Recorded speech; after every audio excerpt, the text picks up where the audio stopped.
welcome to the Town of Rutland Select Board meeting for October 21st, 24th, 2023.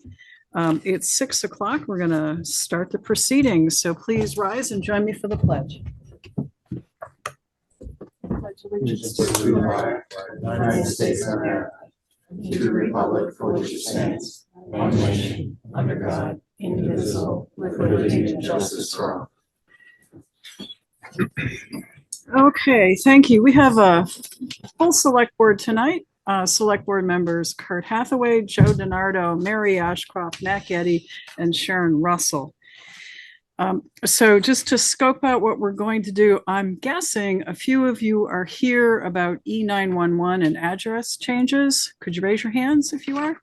Okay, good. Well, welcome. Welcome.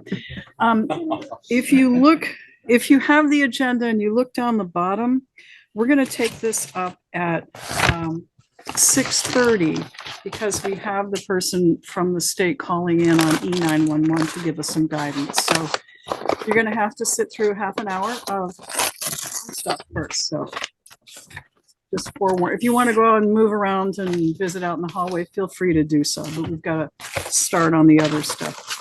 Okay, we'll do the select board minutes. We'll start with October 10th, which was the regular meeting. Motion's been made to approve and second. Any discussion, additions, deletions? If not, all in favor of the October 10th meeting minutes, please say aye. Aye. Aye. Motion carries unanimously. October 16th special meeting, which was the review of the public safety building. And I think we were all here. So is there a motion to move to accept? Second. Motion's been made and seconded to accept the October 16th minutes. Discussion, additions, deletions? If not, all those in favor, please say aye. Aye. Aye. Anyone opposed? Motion carries unanimously. Okay, I'm going to start circulating these. Well, I circled a couple of mine from the October 10th. Has anybody got a clean copy? Okay, thank you.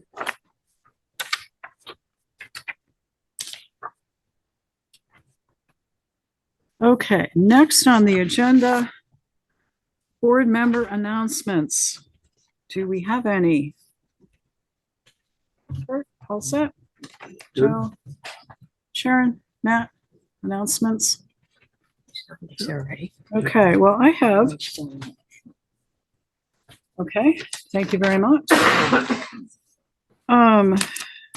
Continuing a theme that we started a few meetings ago, Thursday is Officer Jimmy Placa's birthday. So when you see him, wish him happy birthday. And I don't know when Rooster's birthday is. I don't ask. So just to scope out the rest of the meeting, at 6:30, we're going to take a pause and hear from the E911 coordinator. And thank you. And then we're going to get through as much as we can. Barbara Noyes Pulling is not here. We will take an executive session at the end of the meeting we thought we may be approving the agreement with the Cortina Inn. We have not seen their response yet, so we're not going to be doing that tonight. That will shorten up things probably a little bit. So let's get going with that. Concludes my update. Take care of that. Are there any questions or comments from the floor on things that are not otherwise on the agenda? So if you're only here on E911, hold your peace. We'll get to you later. Anybody else on anything that isn't otherwise on the agenda? Okay. We'll get started. Mike Rowe, Town Rec Director. Good evening.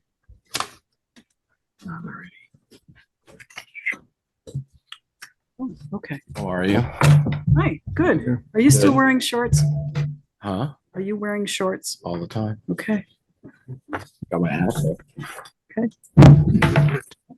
So the party's this Friday from 5 to 6, trick or treat on the trail, right out behind school. So we encourage all town residents to bring their little ones out in their costume. The 7th grade have been working hard on coming up with activities for the trail. I believe there was a fire truck attending there as well. So if they want to touch the truck, that would be great. That'll be there too. The pool is water should be shut off this week so that we don't have any frozen pipes. My last mowing was last session, so I'm not mowing anymore. Mountain biking trails are about 3/4 done. They look fantastic so far. And disc golf, like I said, that's all finished. The signage is all up for disc golf now. All the new signs are up. Like I said, I think I told you last time, the signs over at Dewey and at Northwood have been placed up for the rules and regulations at each park.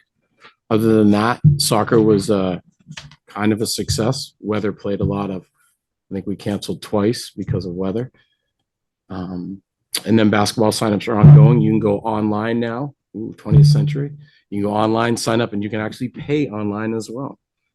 So look forward to fumbling through that as the season goes. Other than that, I don't have much. We did have a committee meeting beforehand. Okay. If they want to brief, but it was more budgetary in setting the budget for the upcoming season.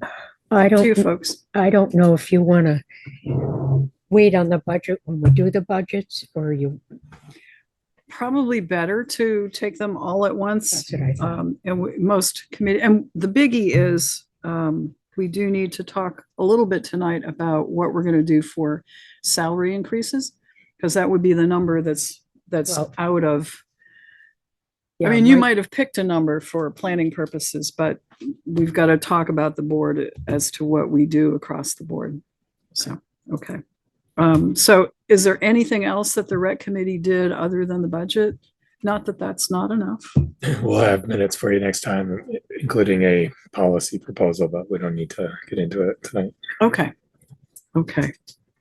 Good, thank you. I should have mentioned Barbara Noyes Pulling is at a 2-day staff retreat for the Regional Planning Commission. That's why she's not here. Do you have any questions for our rec director? Any select board members? Nope. All set. Thank you Thank very you. much. Dave Sears, Town Road Commissioner. Good evening.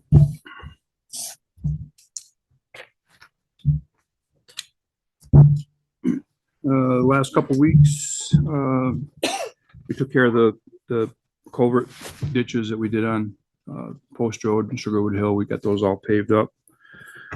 Somehow miraculously, I'm not really sure how it happened. I have a whiteboard in our break room with a list of all of our jobs. And somehow a tree went from the bottom to the top of the list somehow, Bill. So we took care of Bill's tree over here in the cemetery. Okay. We cleaned out the culvert on Post Road where our furry little friends were causing a problem. And we have brokered a ceasefire, I guess. They stopped filling the culvert and I stopped trapping them. We spent a couple days up on Boardman Hill, closing off that turnout. Yes, please. Yep, done. Good. To rave reviews, by the way. A lot of people were stopping Good. and saying that there was absolutely nothing good happening there. So that's, from my end, it's taken care of. The rest is up to Ed. We did get our generator set on our pad. So we're just waiting for the company to come and do the startup. Because when we got the generator, the battery was dead. So it cleared all of the memory and everything out of it. So they got to come and kind of reboot everything. We're getting ready to start a culvert project on Annette Terrace, about 300 feet of culvert. Just kind of a mess there, so we're gonna fix that. And met with Stephanie from the Planning Commission last week for our grants and aid stuff. And if, I don't know who does it, but if somebody would like to sign saying that we're more than happy to accept the state's $15,000, have the form. Any volunteers? Usually there is a motion to accept. You I move guys to okay with that? accept the Second, and authorize the chair to sign on behalf of the board and the town. Yep. second, Motion's made and seconded. Any questions? All in favor, please say aye. I, Opposed? if you have it handed to me, please, yeah. You want it back or do you want it in the folder? No, if you could get it back to me and I'll email it. We did Okay, thank you. we're not, did a survey today. We know what we're gonna submit for projects. So I'll just submit the whole thing tomorrow. And then on the agenda was the table motion for Otter Creek Engineering. Yep. At the end of June, I got a sheet from Carrie that showed what the carryover was to that point. And then I was over, thank you. I was over because of paving. So at the end of June, 6/30/23, we had $388,927 in carryover. And then I went $128,000 over because of paving, so that's a little less, but so the question was, do we have the money, enough money in carryover for was it About 99.75, $10,000 $10,000 for the design. for the design? So So it appears that we we do. have more than Yeah. enough. So this Well, was, yep, go ahead. but this is the discussion we get into, is a lot of that money was already allocated, right? So No, No. no, the carryover money, or you can explain it if you can. The The capital carryover, construction money was allocated, but the highway carryover right, and is different. highway carryover cannot be allocated to anything. It has to be used either for an over budget or an emergency. And I believe Carrie said Andrew's gonna be here tomorrow. So maybe he can, I don't know if you're gonna be here for that or not, but he might be able to I hope explain not. it. Don't blame me a bit. But, Ah, so anyway, that's the bottom line, is you can't allocate it for anything, But it can be used for but anything. it can be used for any kind of. All right. So what's your, and is this in the packet, Bill? The thing that I'm supposed to sign, From Dave? No, Otter Creek Engineering. it's not. Okay, okay. So, Well, we could vote and then we gotta find where it is. You had, I probably have it in my Okay. office. so if you how do we resurrect it from the tables list? just take it, a move to take it off the table. So move. Motion's been made to take it off the table. This is the Otter Creek Engineering contract for North Grove Street. Motion seconded. All in favor of taking it off the table, please say aye. Aye. Aye, it's off. Is there a motion? Move that we approve the amount of $9,975 from Otter Creek Engineering for the design of a fix to a dangerous spot in North Grove Street, in front of the Cussel residence. Okay, and did you want anyone in particular to sign that? If there's only one person that needs to sign, then I guess the chair should sign on behalf of the board. Okay, I don't know how we do these, yeah, so if you're okay with that, yeah. Yep, yep. okay, That puts you in. it's okay. I'm over here tomorrow anyway. Yeah. Is there a second to the motion? Second, Motion's made and seconded. Further discussion? All in favor of the Otter Creek Engineering contract for $99.75 for the North Grove Street work, please say aye. Aye. Aye. Anyone, motion carries. It's unanimous. Okay, Okay, I'll bring that down tomorrow. okay. Okay, good. And that's all I got. Okay. Questions or comments, Town Road Commissioner? The signs on the blinking lights, JPS, I guess they Yeah, needed we- recovering. He just wanted me to touch base at Yep. that. Yeah, we did it this afternoon. Cause that's been an excuse for Yeah. folks not wanting to drive 25. Well, the lights weren't flashing. Oh, Post Road? Yeah, post road, anything. To get it. And then you're ready for, are you as ready as you're gonna be? Yeah, we're waiting for salt pricing and Yeah. and that stuff, but that's part of, The that's part of the equipment's game. ready to go and you guys are anxiously waiting their first endeavor into the white world. One or two of them are. Yeah. I'm Those that know I'm not better. one of those one or two, by the way. Yeah. Okay, I guess that's it. anything else? If not, thanks very much, Great, Dave. thank you. Marcia Chaffee, head lister, does not appear to be on the screen, so, and I don't think there's anything that we have going on there anyway. Chris Clark, town fire chief. Good evening. Good evening, Chris. Not too busy in the last couple of weeks. We had 8 calls.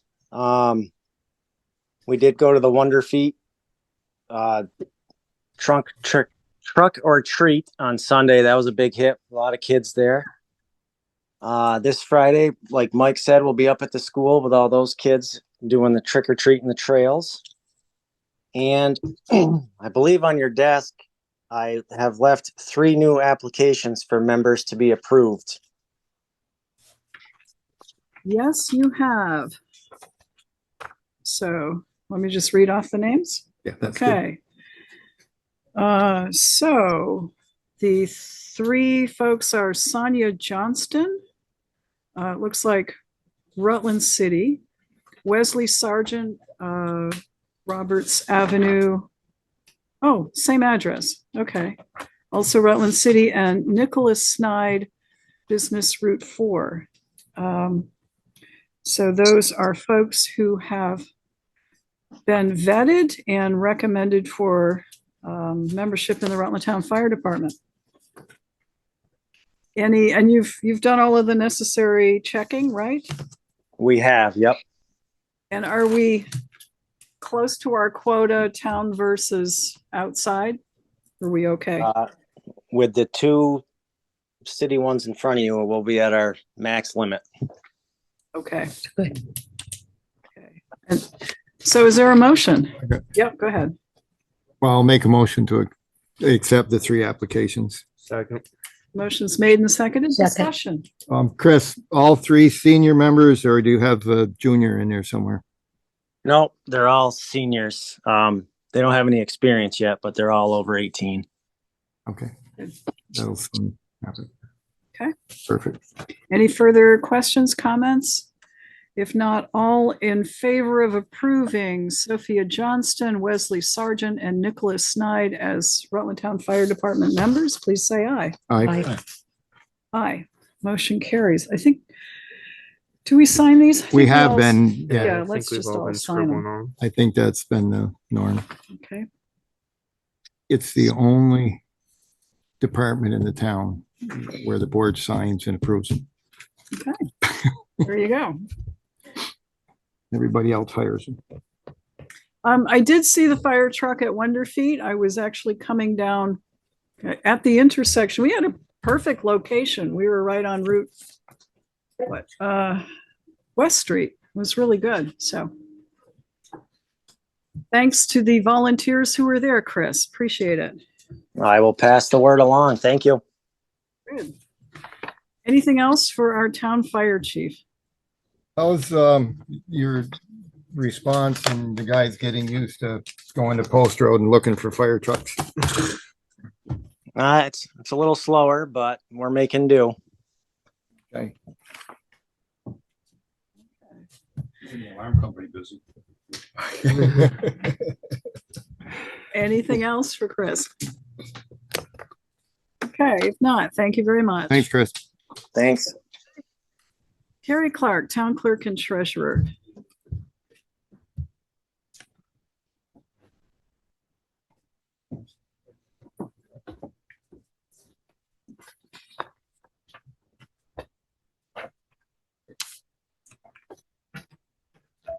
Evening.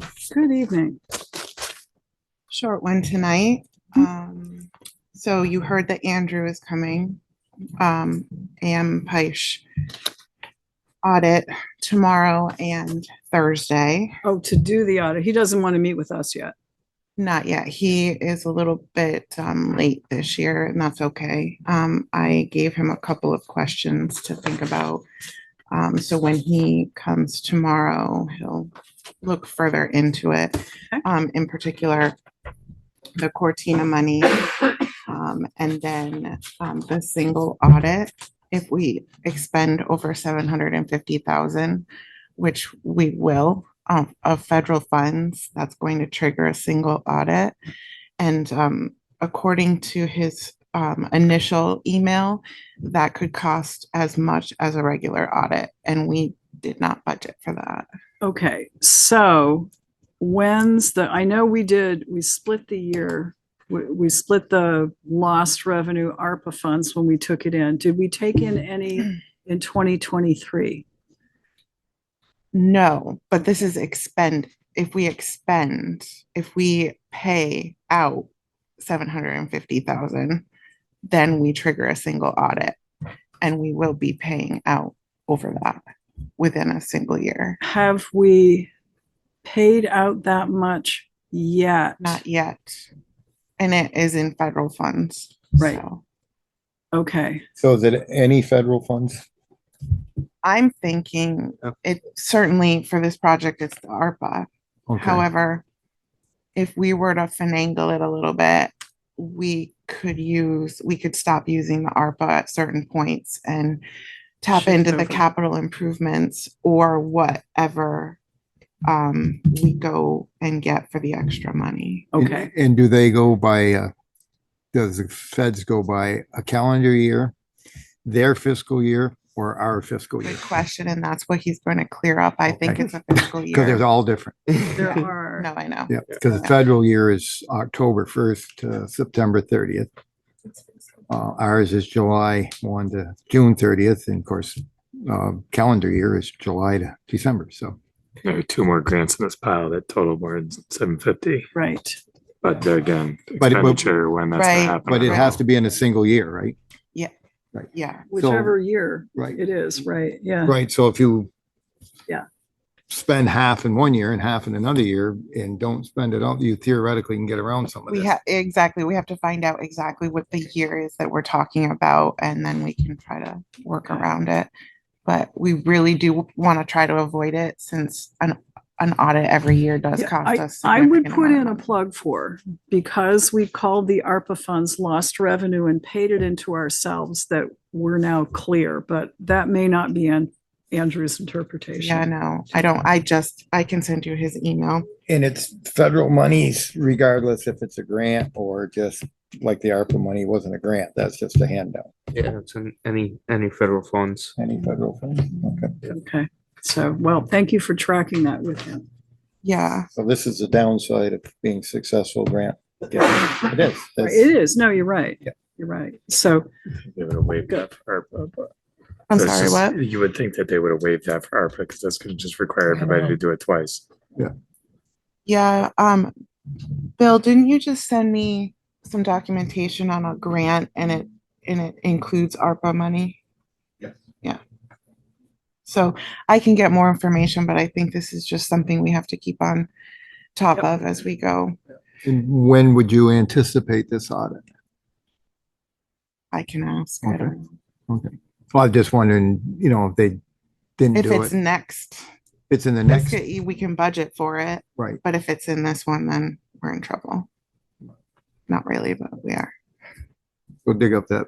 yeah, I think we can, I Bucket in think the that, backyard. yeah, I think it's okay if We could figure it out, I think. Yeah. Not to mention, he probably doesn't have time to do it.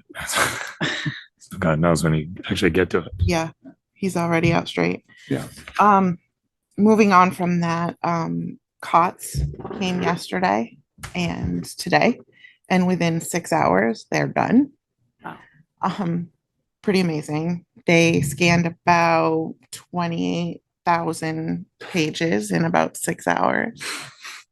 Less than 6 Send them to hours, my I would office. think. So, got some work for him to do at my place. It's going to make life so much easier for everybody. So excited about that. That's step one. So we're still in the process, but by Thanksgiving, we should be up. And then I had an email out to our bank representative. And we met select board 2 weeks ago. Then we met for the fire station, right? Right. Last week. And we talked about the extra funds that we're going to need.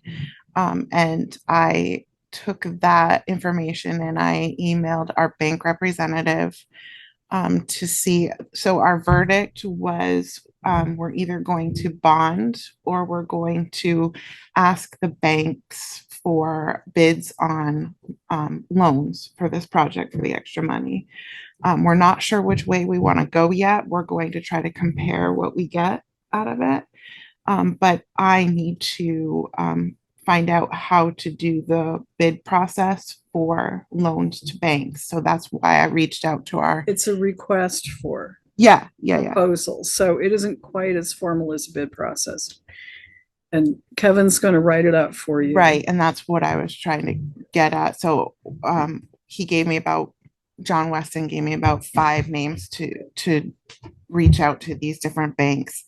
And then we will work with Kevin Brown, our lawyer, to get that document out. And then I send it out to the banks and they get back to me, see what they can do for a maximum of $2.5 million. Let's see if there's interest too.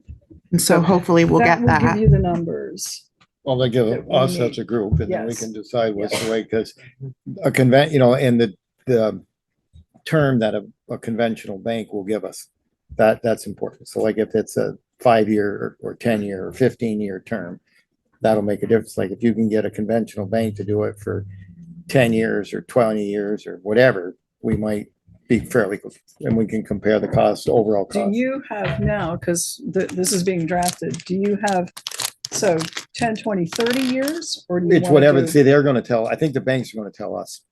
Well, they may, but we should give them a little guidance. Yeah, well, the bond would be 20 or 25, right? Or So I looked back in the emails that I sent everyone and the bond schedules that were given as examples at 2.5, they gave us a 10, a 20, and a 30-year schedule. Oh. And they gave us the interest of what that would be. And obviously we have the length and the maximum amount of money.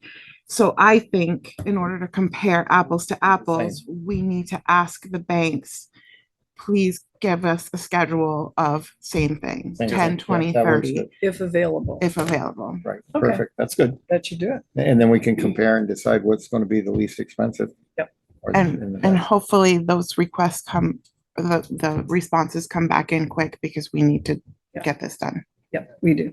Okay. Will Kevin get this I think so. I finished? spoke to him this afternoon, so. Okay. Yeah. Right. That's all I had. Okay, questions for our town clerk and treasurer? Aren't you glad you don't have any election? I'm a little happy. A little happy, Okay, short list. questions now? We're good. Okay, that's it. Thank you very much. Let's see, we've got 1 minute before we turn to the E911 thing. Mike Delahanty, are you on? Yes. I am, you are. and I'll be quick.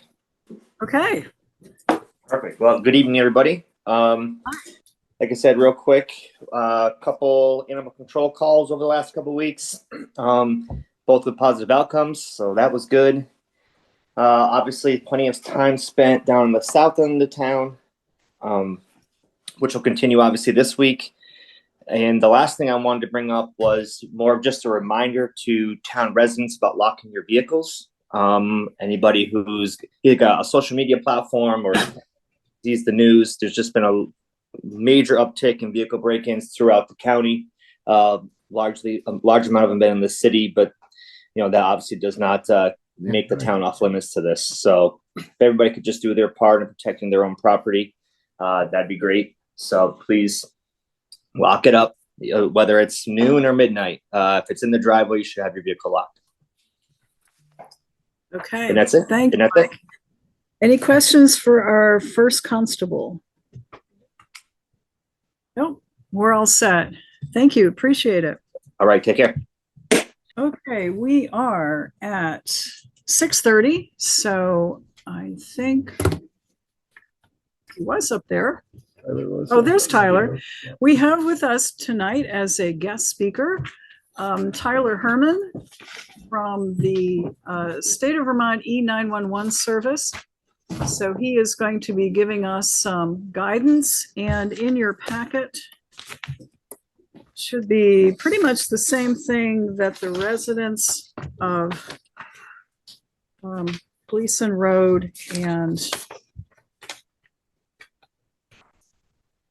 Grover Drive have received.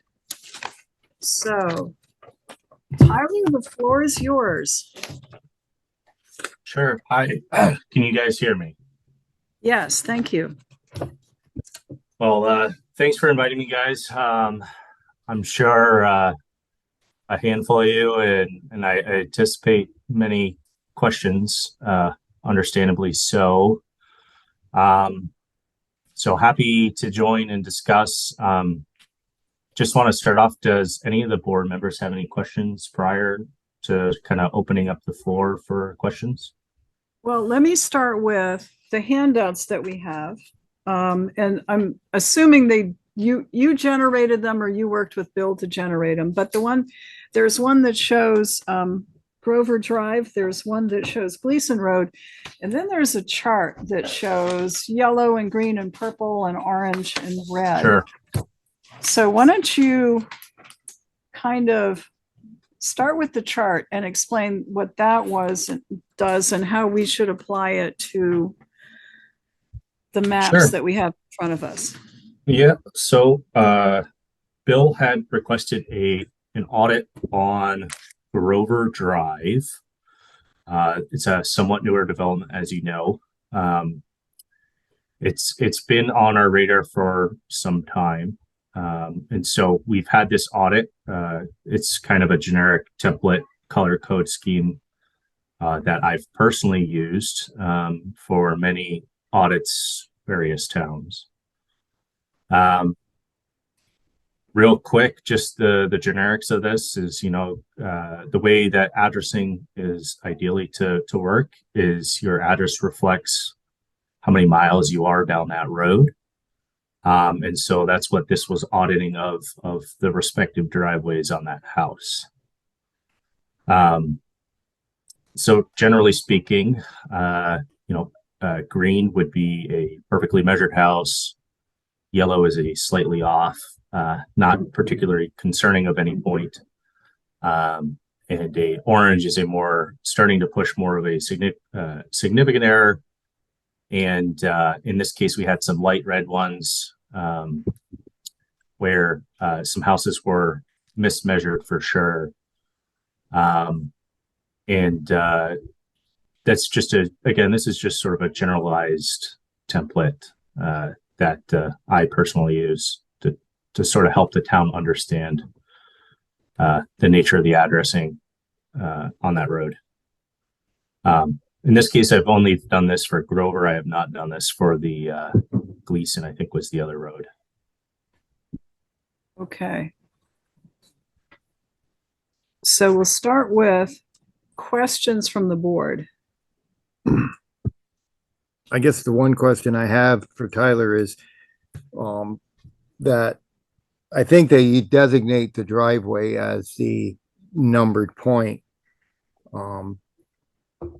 If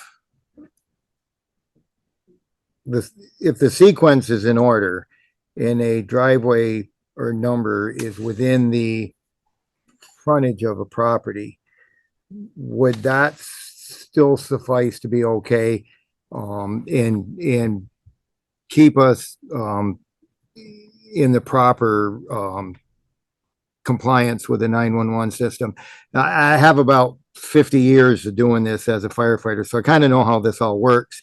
And my concern is that we want to try to rectify, to come to an agreement on how we're going to fix this and cause the least amount of hate and discontent, and still stay in compliance with the 911 system. So that's why I asked that. Some of these numbers, if you go right to the driveway and they're off, but if that number falls within the road frontage, would that still meet the requirements of the 911 system?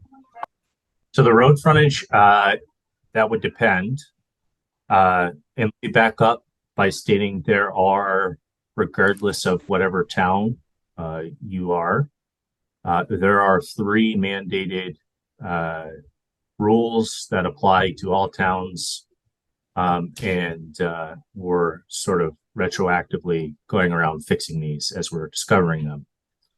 Those three mandated rules would be there must be an odd even sequence, which there is none of that issue here on either of these roads, I believe.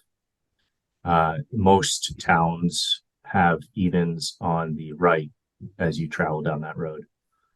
The second mandate would be sequencing on that road. So that would be one of the more important ones. The idea there is we don't want responders or people trying to find houses and turning around thinking they've missed the house. And then the third is no duplication of numbering. That's more so specifically with accessory dwelling units and condominium complexes or mobile home parks.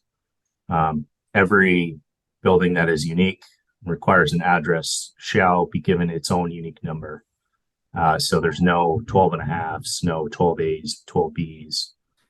It would be a 12 and a 14 kind of scenario. The duplication of numbering does not apply to either of these streets. So the sequencing is, you have a few of these, which are, a couple of them, I believe, which are minor. I mean, extremely minor. But again, the sequencing is one of our mandated ones. The ones that I've indicated in red are just generally more off. Sort of what's been happening for those who live on Grover, have been seeing housing built further around the corner. And what's going on is new houses are approaching these existing houses that are mismeasured. The idea here is to prevent new houses from having non-standardized addressing. Okay, anything more, Joey? No. Because No, Matt's got a question. Okay, so Tyler, what you just said, I was looking at this the other day. I'm not sure where it was now, but I think there might have been a place where you had driveways that were across from each other. And one of them might have been more off than the other one. But if you changed the one, you could have been out of sequence with the driveway across the street. So do I understand correctly from what you said that if that happened, you couldn't just say, you know, we're going to ignore it because one's even, one's odd, and you'd have to change the other side of the street in order to maintain the sequencing? Correct. Yeah. So the sequencing applies to both sides of the road. Okay. So in this case, like towards the end of the road on Grover specifically, you know, if you end up fixing one, sometimes it will have a domino effect. And that's similar to on Gleason, is some of those have a domino effect. So there's a pretty wide variation in lot size in this neighborhood on Grover. Gleason, you know, they're all smaller. So if you change there, you're more likely to have a domino. On Grover, it kind of depends on where you do it, I think. So really on one side of the loop, you've got some smaller lots and the numbers tend to be less far off on that side. There could be some where they're, you know, if you were doing it exact, if you were, you know, if you're driving through and you're trying to actually measure it, you might expect the driveway to be on a neighboring lot from where it actually is. Even though the distance may not be that far different. On the other side, there's a little more room for error, but some of those are very, very far off, it seems. And I guess the question I think our board has is, at what point do we care? In part because this one's a loop. And so what it ought to have, if it doesn't have now, is a big sign saying which numbers are which way most direct. And so, I mean, if we've got a bunch that are off, we've got some here that are off by like 500 feet or something. But if nobody's confused, I mean, I guess that's the real issue is, will people be confused? I mean, if you're going directly, and I'll just use them because they're here and you don't know who they are, but the Feinbergs, if you're going to their house, you're probably going to come to the intersection and you're going to turn left. You're not actually going to drive way around. So their number is pretty far off, but doesn't matter. Is that just up to us to decide whether it matters? It's how. Sure. Yeah, all addressing technically goes through you guys, Bill, or your appointed 911 coordinator, which every town has a 911 coordinator, sort of acts as the liaison to deal with most of the dirty work for the various select boards of towns. For this, I would say the concern here is more so the houses in red. Given there's still larger lots, there's still always the possibility of subdivision once you start. Our concern here would be sort of once you start encroaching these ones that are sort of 300, 400, 500 feet off, essentially you're going to be creating new houses that you're compiling the inconsistent error. That's sort of the concern. Some of these ones that are No, this isn't debate time. We're gonna try and get all of the questions in that we can Well, if I could from the just- state expert. understand. And then we're going to move to hear from various I need to neighborhoods. address his thing. There can be no subdivision. I mean, you're an attorney. There's nowhere to build. Well, I haven't searched own the title lots. up there, They so, can't be subdivided. It's in Okay. my Act 250 permit. So additional houses being built on Okay. another lot isn't an option. okay, Okay, got it. that can just Got it. clarify his question. Got it. Please be respectful. Don't I'm- have an attitude. I'm really trying. This You're is, not. this is like the third time we've had folks in to talk about this. We were fortunate to have Tyler in to talk about E911, and I really want to capture his time Can I first. just Okay. clarify? Yes, a you did. misconception Thank that you. he has? There can So- be no subdivision. Other select board members who may have questions. Sharon? Yeah, I guess my question is this. Having lived in countryside estates, and he's right, there is no subdividing. Instead of disrupting all of their numbers, I agree with Matt. Why can't we have a sign that says 206, 207, 208 this way? 129, 130, 131 this way. Good size sign. Countryside Estates is not that big. I think we have to deal. I don't think we have to look at it, well, if we do for them, we got to do for that one. We have to look at each situation as it stands. And that's my thinking, because to change numbers and to change around houses, there's your banks, there's your checks that they're no good anymore. There's your little kids that say, I live at 203 Countryside Estates. Or elderly. Well, I'm one of the elderly, so I know where I live. So please excuse, No, but like, they don't know. but you're right. I just think, if there's a fire in Countryside Estates and the fire truck comes up through, you can see it. The cops always find my house. Well, Mike, I mean, you leave no Okay, exception. They live right outside the town. Come on, But folks, there's a that's lot just of my us. We gotta feeling. get I through this, just don't okay? see Yeah. interrupting people's lives because there is a lot involved in your address. You train your little ones. This is where you live. If somebody stops you and you're scared, this is where you live. Then when the kid gets it, well, I used to live at, but I can't remember where I am. That's my concern. Okay, so is it practical? I mean, I think it would be practical at Grover because the intersection goes like this, right? Is same for Countryside? Is there already a sign? Well, Countryside. But we're not at. Countryside is part of Grover. But it's, Yeah, okay. that's not, we're not having a problem there. Well, Can we- it doesn't look it. Right. Okay. And So Kurt, you had something? Well, I just got one question for Tyler. And so essentially in Grover Drive, the only two addresses that don't really meet your three criteria would be 486 and 487 because 487 is slightly before 486. So it wouldn't be in sequence, They're opposite each other. but they're pretty much opposite each other. Just, Yeah, pretty you know, much opposite of each other. That's again very minor. So the rest of them are, they're sequenced and Correct. they're odd even side to side, and there's no duplication in numbering. Correct. So I see no issue with it.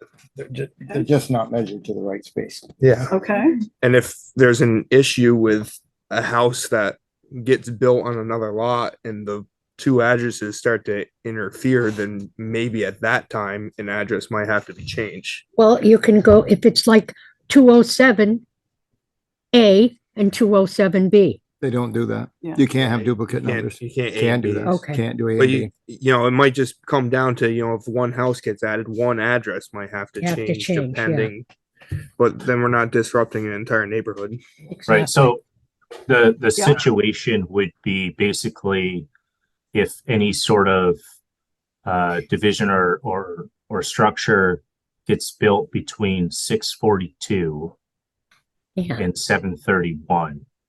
And over the last few years, as I've mentioned this to Howard, who used to do the 911 stuff, as 520 and 486 and 606, as those were built, the town sort of encroaching on these houses on the other side of Grover that were sort of way off.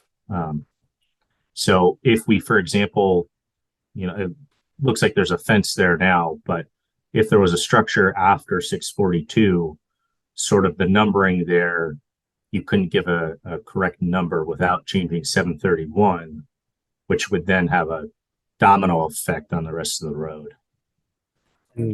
Why couldn't you add another number? Well, you could, you'd have to squeeze it in there. Chances are it would most likely be higher than 675.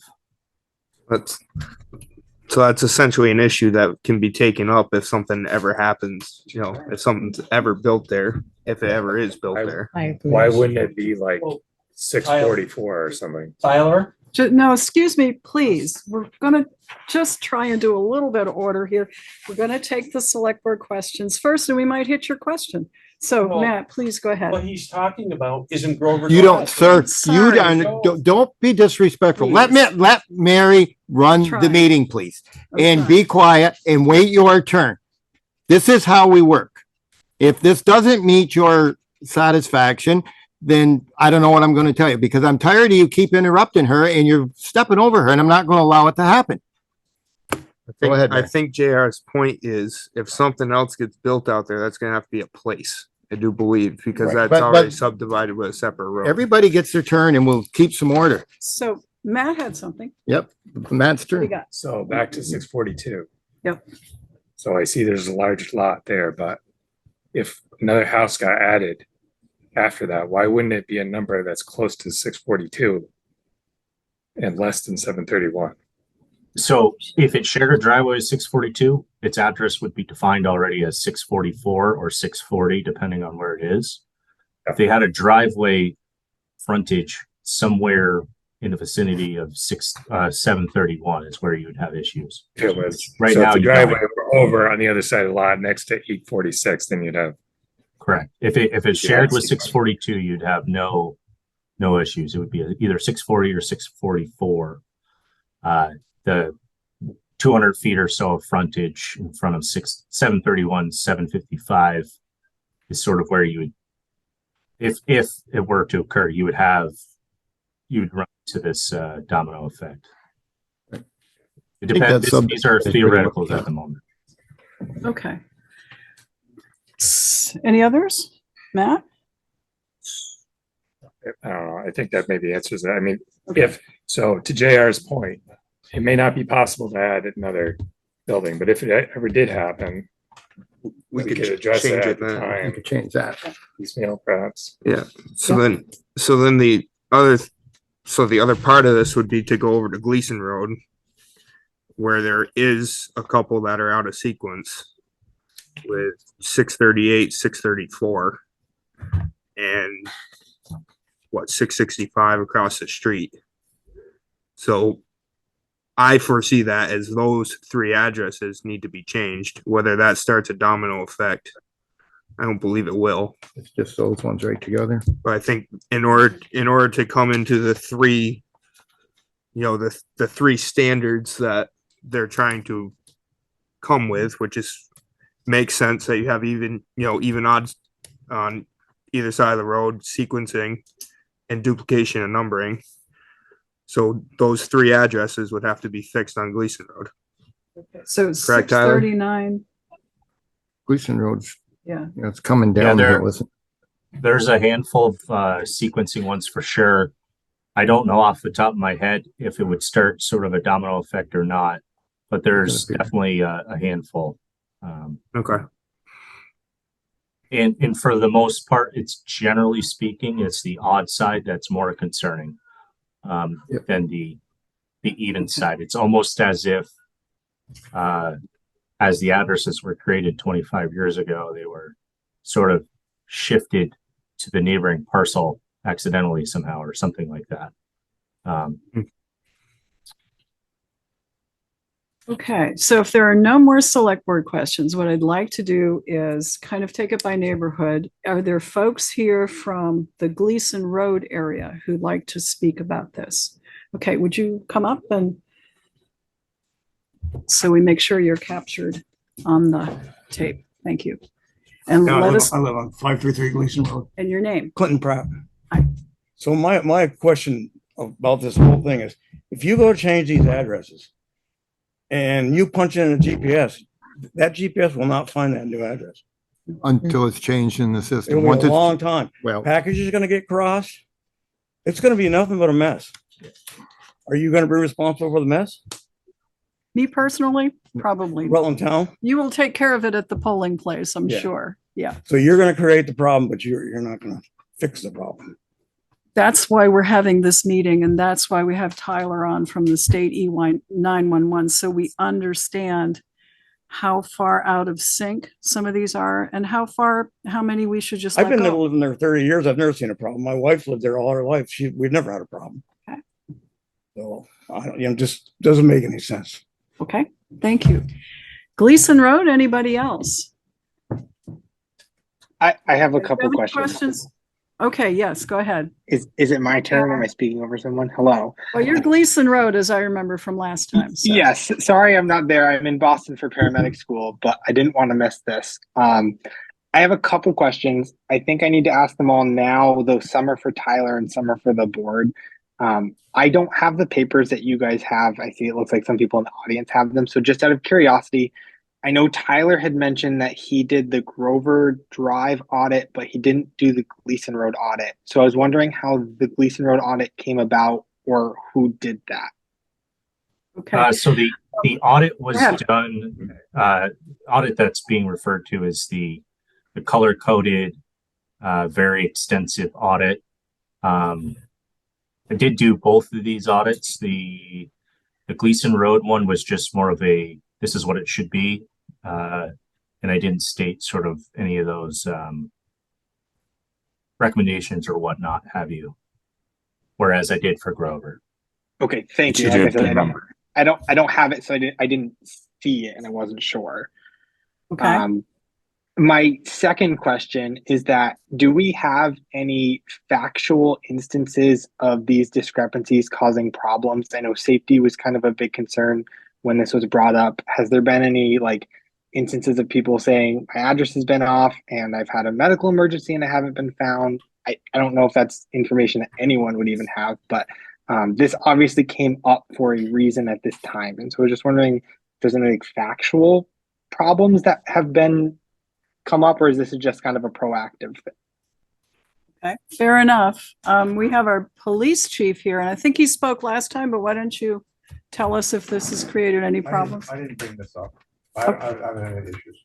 Okay, no issues from the police department. We've got a couple of firefighters here. Anything from, and I think the chief is, Chris Clark, fire chief, is on. Any issues? No, we have not had any issues. Okay.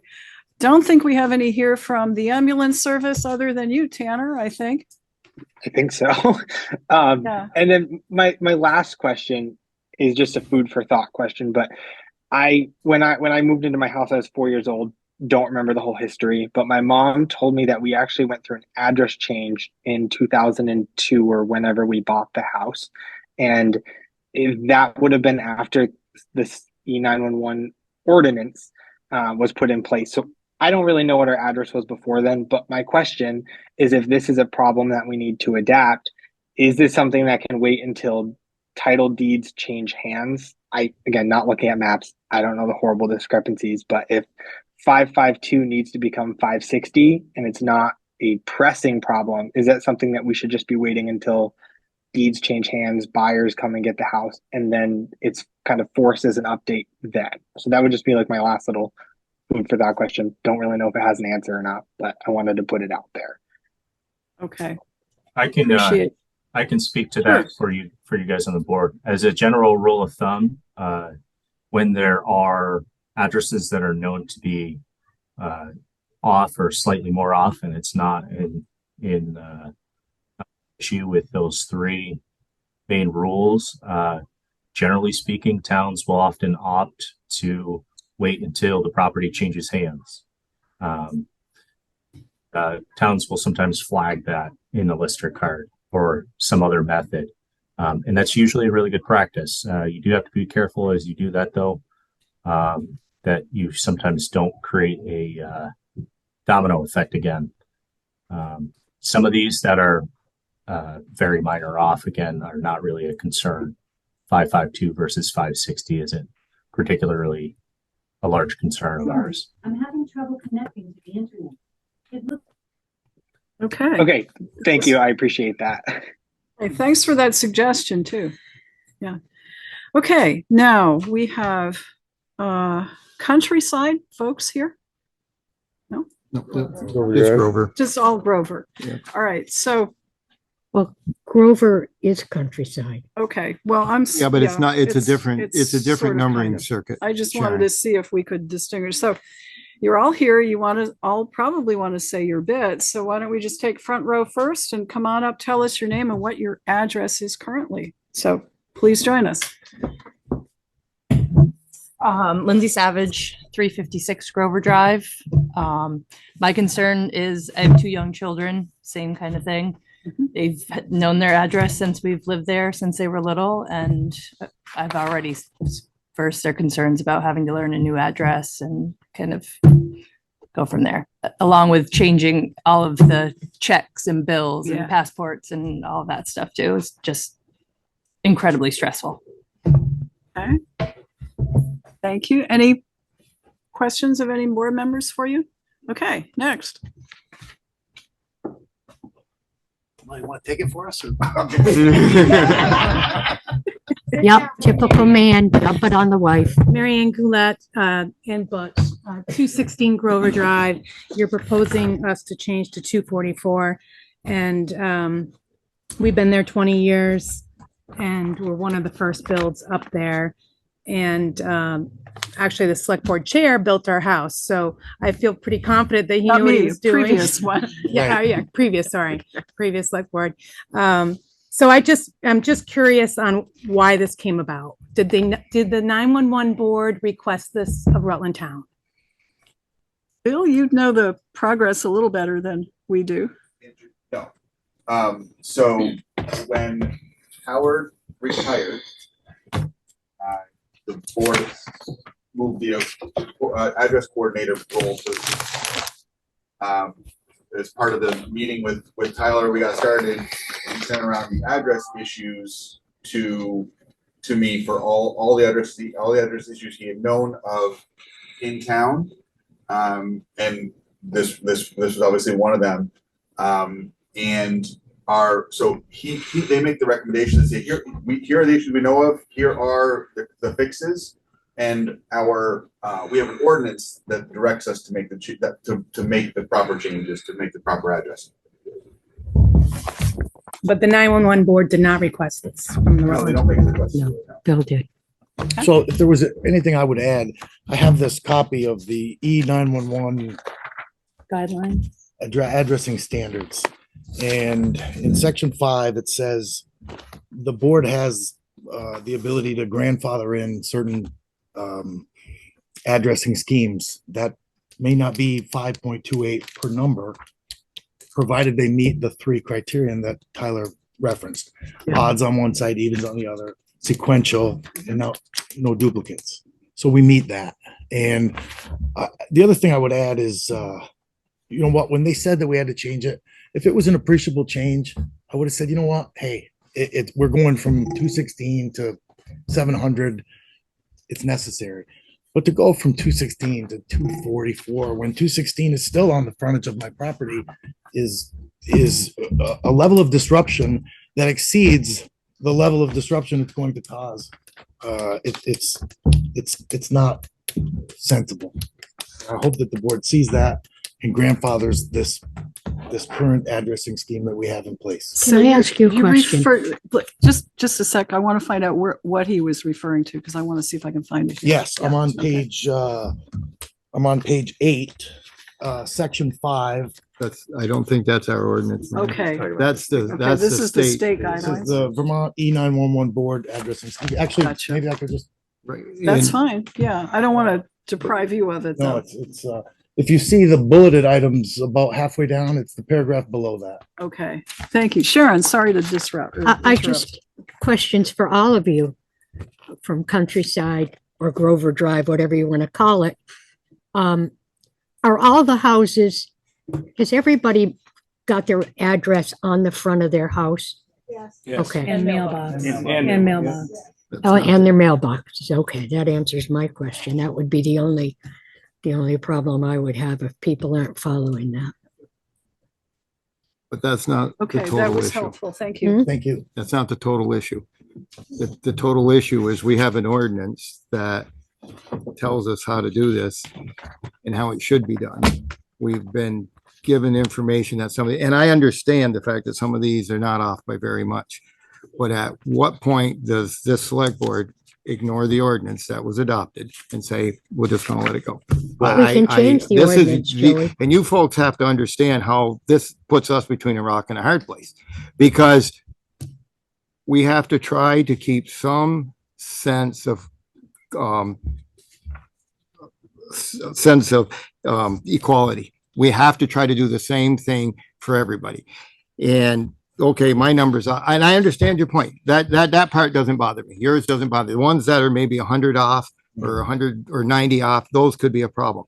And as far as this, well, we've been there 40 years and we've never had a problem. Okay. And I know this for a fact that numbers are very important and road names are very important. If you have a fire, I can guarantee you the fire department will find it, because there's usually smoke showing, flame showing, people, whatever. But if you fall in your bathtub and you can't get up and you call 911 and your address isn't right, yours is close enough, you're going to be right. But if your address isn't right and you're off far enough, it could be the difference between them finding you in time and not. It's the police emergencies.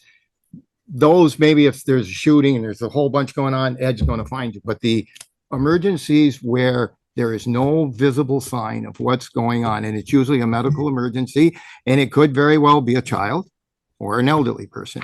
Those are the ones where this system comes into play, that they need to be accurate. And that's why I'm pretty animate about we either follow the rules or just bag the whole system, because it's either got to be right. And I don't want, if they come to me and tell me I got to change my number on North Grove Street, I'm not going to want to do it. I'm going to raise the stuff, but I'm going to do it because I have been an emergency responder for a long time and I know why this system's in place and I understand. And for somebody to tell me, well, we've never had an emergency, do we have to have a death? Or do we have to have somebody seriously injured and not get to it before the board is going to act and say, gee, we should have complied with the system? Or a homeowner says, damn, I wished we'd have listened to and done this the way it should be. This is where I'm coming from. It's not understand. because I want to disrupt your life. The only issue with that, Joe, is even if an ambulance is going to start at the beginning of Grover Drive and clear the odometer on the ambulance goes by tenths of a mile.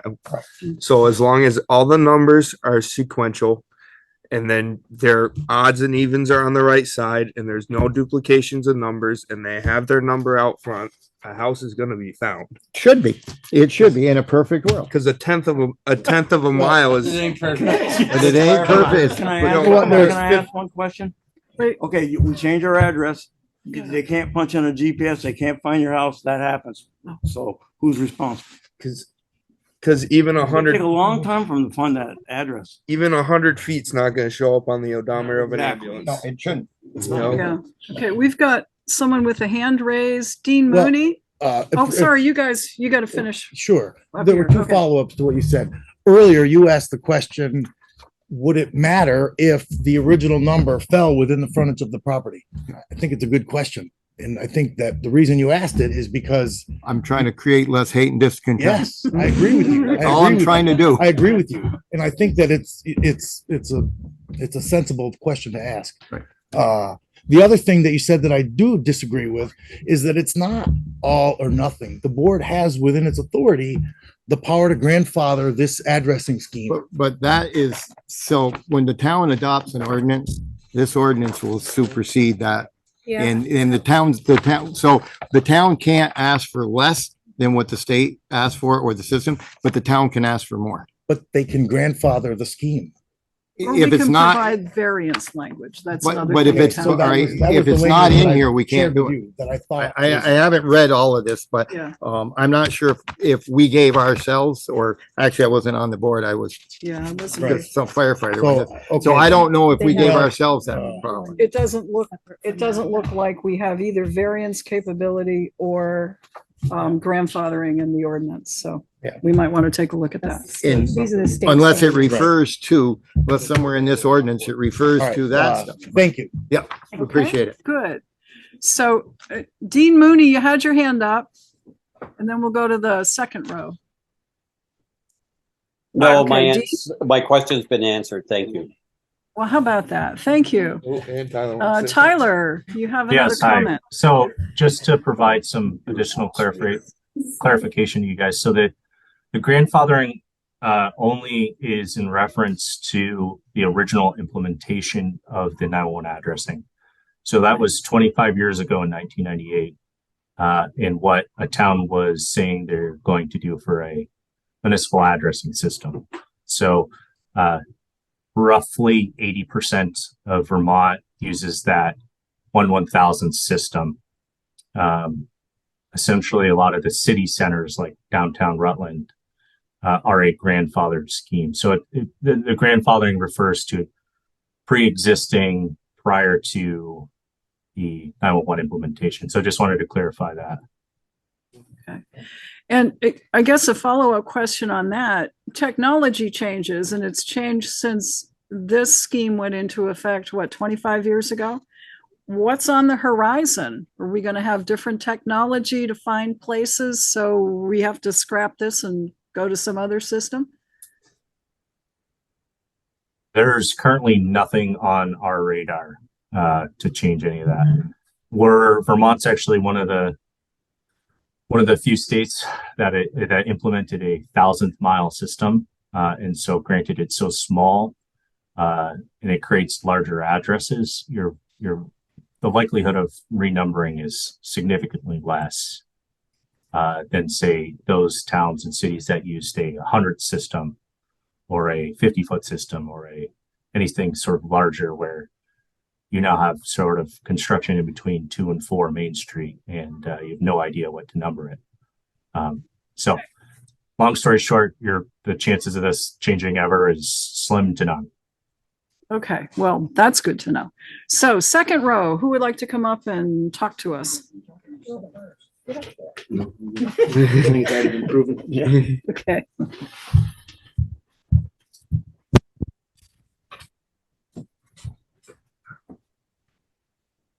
Greg T. Feinberg, 846 Grover Drive. So it's 846 now. This will be our third number change since we've been up there. We were originally 898. And about 3 months after we were up there, Joseph Galley sent us a letter, changed us to 846, which we are now. And Tammy was 846 and she had the 898. If you don't think it's a hassle, it's a hassle, okay, with all the stuff we had to do. It's also frustrating. Now, our lot has 259 feet of road frontage on it. I'm 110 feet off. I think I'm well within it. If you take a look at the map that you guys sent me, there is a horse pasture on the right, huge horse pasture on the right, and my nearest neighbor down to the left of me is probably 200 yards. Yeah, I 300 saw yards the down horse the- walking down So the I'm road pretty the isolated other there. day. So if you can't find me, something's wrong. I'll find you. I had an insurance adjuster today find me. So it's not a problem finding me. I think my wife had a couple good solutions to this problem, and you guys recommended one of them earlier about putting a sign there at the oval there with numbers going one way and one going the other way. I think that would be a pretty easy and good solution to this problem. Actually, one of those signs is at where Post Road. Yeah, I just noticed a new one on Post Road. That's right. With an Yeah. arrow and Right. the Yes, address numbers. right, Yeah. okay, Yeah. So that, okay. There's quite a solve the few of those problem. signs around town. I guess my feeling is this. Yeah. Our police chief has no problem with what it is. Our fire chief has no problem. Our EMT has no problem. So pardon the expression, but what the hell are we doing here? We're causing discontent for people. I would be furious if they tried to change my address. Because I'm one of the senior citizens that can forget. So that's just where, to me, this is frustrating. We have so much in this town that it needs to be done. I don't think that's just my take. one more thing. Yes, please. The regional ambulance has been to our neighborhood 5 times that I know of. No problem Okay. whatsoever. Okay. No deaths, nothing. We also did the E911 viewer, and it came right down on top of our house Okay, when we did the locator. good to know. So you should be able to find me pretty Any easy. number on your house that you want. And if that number is your publicized number and that's the number, you're going to be found. That's right. Perfect. Okay. Yes. It doesn't follow the Perfect. system. And that's where the board has the problem. Even Because though we we have have- an ordinance that tells us how this is going to be done and how we're supposed to do it. And I'm a firm believer that once you start making exceptions, it snowballs. Even though. And I understand it. You can, if you print whatever number, but if it doesn't fit the system, I understand there's no problem. But when we get another situation and they come and everybody keeps doing it, then what's the sense of having an ordinance, adopting a system of addressing if we're not going to follow it? I just don't know what. Can I? You're gonna follow it for the whole town? Huh? Are you, will you follow it for the whole town? We So follow let's- this for the whole town. We've already changed numerous addresses Right. on people's because they were done wrong in the first place. And when follow-up has come, we found that it was wrong. And so we've already kind of set the precedent. It's not me personally as the board, but I've sat in this room for 12 years and I listened to these discussions and the board agonized and went round and round and round and round. And then they just bite the bullet and say, this is the way it's supposed to be. So let's, before we Get off that have a again. discussion of this, yeah, no. We have a few more people that we want to hear from. Anything else from you folks or questions? Do it. Matt? Well, the point of clarification, I think, for you and everyone, I don't know which way we're going to go on this, but it's important to understand that the difference between the two numbers is not feet. You have to multiply that number, the difference, by 5.28 to come up with the actual distance. Okay. So yours is actually way off by this. You're in one of the red categories as a result. 'cause I know it's not that. 100. It's like The two of us 500. are, that I've had the numbers changed 2 or 3 times Yeah, which already. is What's that all about? I mean, I don't know. what's that all about? Yours. I don't think we're looking at the right problems here. So I'll make a motion. Well, wait, we haven't heard from the rest of the people yet. I think the rest of the people would probably be in favor of my Let motion. me just make JR sure. JR has a good point though. JR, You want to? yeah, yeah. All right, we'll listen to JR. Then I'll have my Okay. motion. And then the lady in the back row. I spoke last time. Okay, well, you can speak this time again, but we'll hear. I think everyone's covered it. The reason I was kind of, jumping in there is because there's a pretty bad discretion or problem in here. 642, Tyler, you still there? I sure am. Okay, well, 642, that's actually a whole separate street that's called Desiree Lane. That's 11 lots. Okay, 642, if you want to give that an address, would just be right across the street from 675. This isn't a select board issue, but it's a tax assessor. When somebody owns all the same properties, they tend to just combine them onto one tax map, even though that whole property that says okay is actually 11 different lots. So if your question about any subdivision on Grover Drive, okay, being there in 642 because there's so much land, there's only one lot there. So if that 642 was moved right across from 675, that would eliminate any concern for that. Do you follow what I'm saying? Yeah.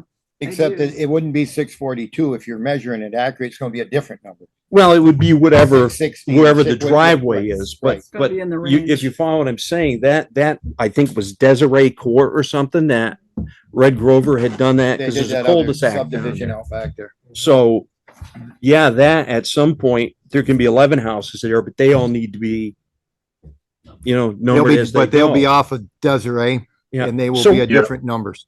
So one thing I have, or I'm thinking that could appease your thing is, let's say you just put it in everybody's land records. If there's ever a let's everything stay the way it is. If a property is transferred, it has to assume its new E119 address when that transfer happens. I did flag that. That I was mean, gonna be that's my not a motion, bad actually. suggestion because What's that? That was gonna be my motion, actually. And then you're not disrupting our lives and you're not disrupting Yeah. anybody else's lives. I mean, mine still rhymes. Instead of 755 Grover Drive, it's 695 Grover Drive. Okay, so it still flows. Yeah. But one other question too is, like, my 695 here, that's actually two lots. Now where my pond is, a house could be built there someday. So, I mean, but obviously there's enough between 695 and 851 that you have. Right, you measure the distance. You and it'll measure be the distance whatever and it you is, can and add it that stay in there. within the system. And it is the compliance with the system to make it the same for everybody. Yeah. So that when the next group of people comes in, that we've disrupted their lives because somebody couldn't read a tape measure right, or however, I don't know how these errors happen. This boggles my mind how this didn't get measured out right in the first place. It's not hard, unless it wasn't, if you try to do this on a map and do it without actually boots on the ground, you might run into this problem. And that would be my guess how it was done. Okay. And like I say, I apologize for jumping in before, but I just knew the 642 was inaccurate. Yes. As far as where that, because that's a separate street. So As you were far as using the- that as your, As far as sorry. the 642 goes and the 11 lots, whether they're there or not, that, the select board can create that as a road name, but we would need at least 2 lots and or a third structure. 3 lots or 3 houses is what triggers a road name. So yeah, those would fall onto a different street if there were 11 eventual lots. but you understand the Yeah, importance of knowing if your horse barn's on fire Right. and knowing where they're going.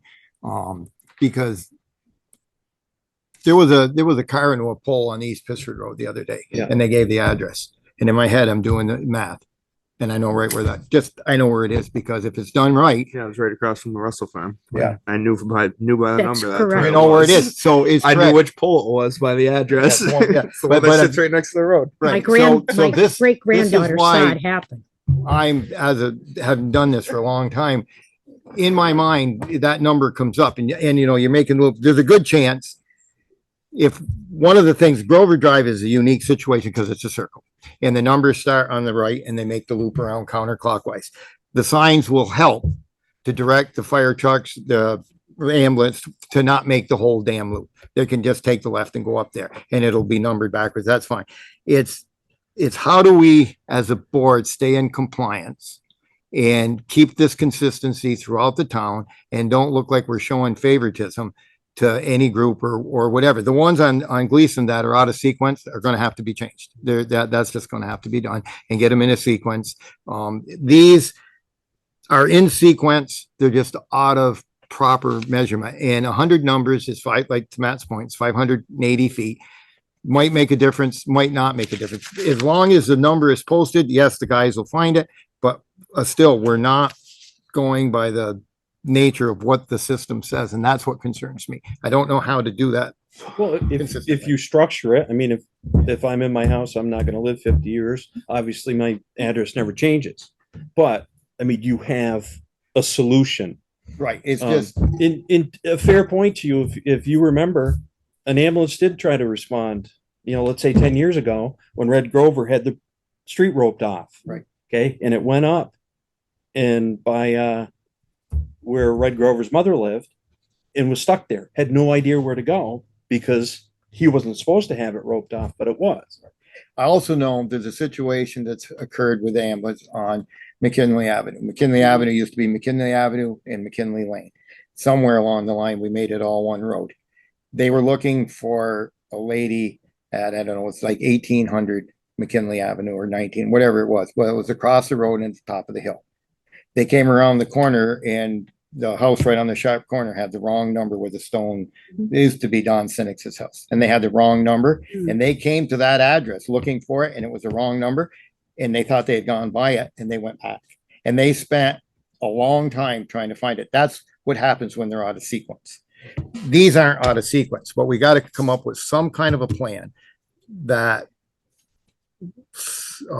satisfies the system, but also doesn't show like we're accommodating to we're trying to accommodate you people. We don't want you to have to change your number, but because somebody measured something and these 6 or 7 that are in red, we may have to tell these folks, you're just going to have to do it. The rest of them that aren't off too bad, so they're going to be mad at us. The other 8 or 9 are going to be happy with us. So it's a tough place to be on this side, but it's not taken lightly. We understand this. So I know Kurt's got a motion. I have a suggestion, so I don't know what you want to do with it. And that is we could amend the ordinance, first of all, to list the 3 goals that the state has mentioned, because I think those are valuable and that's what's guiding our discussion here. And then we could provide for not a grandfathering, but a variance procedure that would give us some right to make a determination, and instead of absolutely has to be spot on like this. So just those are things that occur to me that we could do that would help. But I think if no one else wishes to speak, Robin, you've got your hand up. Yeah, so I just want to comment that I would be mindful of the adding it to deeds for transfer because of the domino effect. I don't want to lose track of that. Because while I don't live in the neighborhood, I too would be upset if I was told that I no longer lived at 135. I had to live at 172. But if my neighbor's house sold before mine and both of us had to change and all of a sudden he becomes 152 and I'm still 135, I mean, they're going to find me. But do you see, like, that could be a problem. Yeah, no, I get that. So we would have to, if we flag anything in the land records or the lister's office, we've got to make sure it's meets the 3 criteria, the sequential and the, odd, even sequence and no duplication. So. I'm looking at those few there on the corner. Yeah. It almost looks like. Any other comments from anyone? Yes, sir. Last row. So I just. Could you identify yourself and your house number, please? It's 57 Grover Drive, Seth Richardson. Tyler, I spoke with you on the phone. I'm the one that called you in regards to this. So I just want to get clarification on my garage that's on my property. In speaking to you, it doesn't sound like it actually needs a number as it was proposed. Is that still accurate?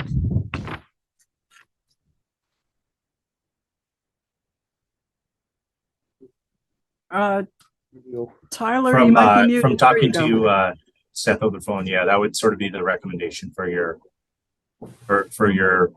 garage with a separate entry for the current use and what's currently in there and whatnot. I don't think it is deserving of an address. You can theoretically assign it one, however, it is far enough away from your house. If you were again physically there, it could make a difference trying to find you. Thank you. So I'm sorry, Tyler, are you saying you would recommend that it does have one or it doesn't? Doesn't need one. We have a set of parameters for what requires an address. There's sort of four main subjects, which would be a place of domicile, a place of work, from sugar house to a wood shop.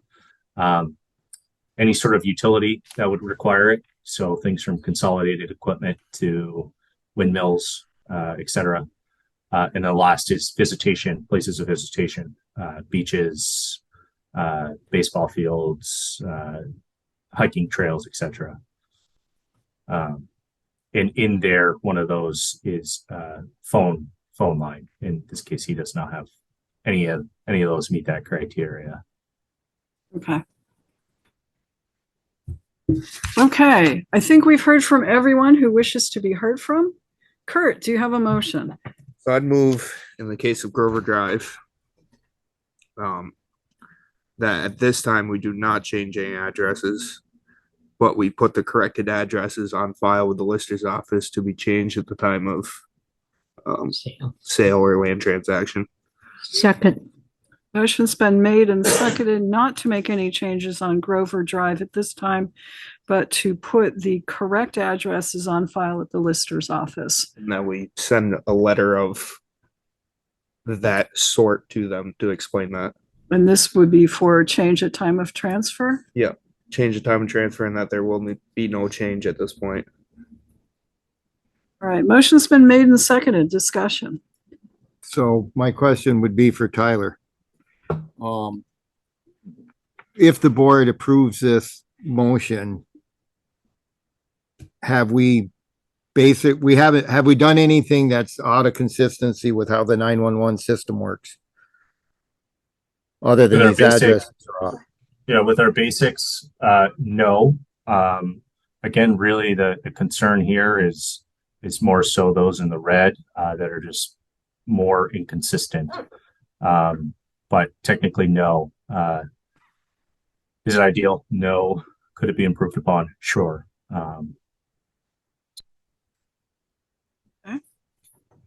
Matt.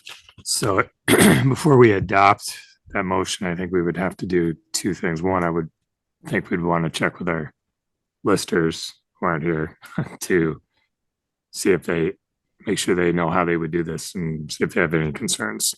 It may be simple, but I feel like they should probably weigh in before we take that kind of action and put that on their plate. And then second, I feel like we'd have to analyze what could potentially happen with sequencing and put some additional meat on the bone here to say what's going to happen if one person sells their house and then it results in a well, I was trying to look at that if, well, we'll say the folks at 860-46 now. So they sell their house and it becomes 736. It is still in sequence. And I think that if any of these, they'll still all be within. I think even the ones around the corner, if it goes from, now let's see, you'd have one, Kurt, is 898. Okay. And if the house next to it, 936 sells, it's out of sequence. Yep. And then we're in trouble. That's why either you all gotta sell your houses at once, which, or you gotta get out there and they gotta go in order, because if you go out of order, then we could run into a problem. Say that one again, Joe. So if you look at the residents at 936, right? Yep. All right, it should be 856, okay? So the house at 898 sells. They lower their number becomes 788. The house, or the house at 856 sells, and the other one doesn't sell, is the 898. So 898 will now come before 856. And it's out of sequence. I think if that domino effect starts, then we need to fix it when the domino effect gets here. Yeah, well, I can't I would disagree with it. reiterate that a piece of this, I think, needs to be doing something with the ordinance. Oh, there's a lot that needs, that's a totally different discussion. No, it's not. Actually, it's tied into what we're talking about, because this would give us the authority to make the changes. Yeah. And to put a letter in and flag Yeah, something. That So, all needs to be added to an ordinance. right. For sure. But it isn't a separate thing. It's all part of this discussion. Technically, we should do it first because It gives us the authority. otherwise we'd be adopting a policy that's contrary to the ordinance. Right. The We ordinance can't- may We be. can't do that. Or we shouldn't do that. We can, but we shouldn't. So we need some Yeah, we more don't- We flexibility. have plenty of ordinances that we don't follow in this town. It's, the issue is the people at Grover Drive have a letter on their desk saying their address is gonna be changing, and we need to correct that. And right now, we can correct that by saying this is not gonna be changed.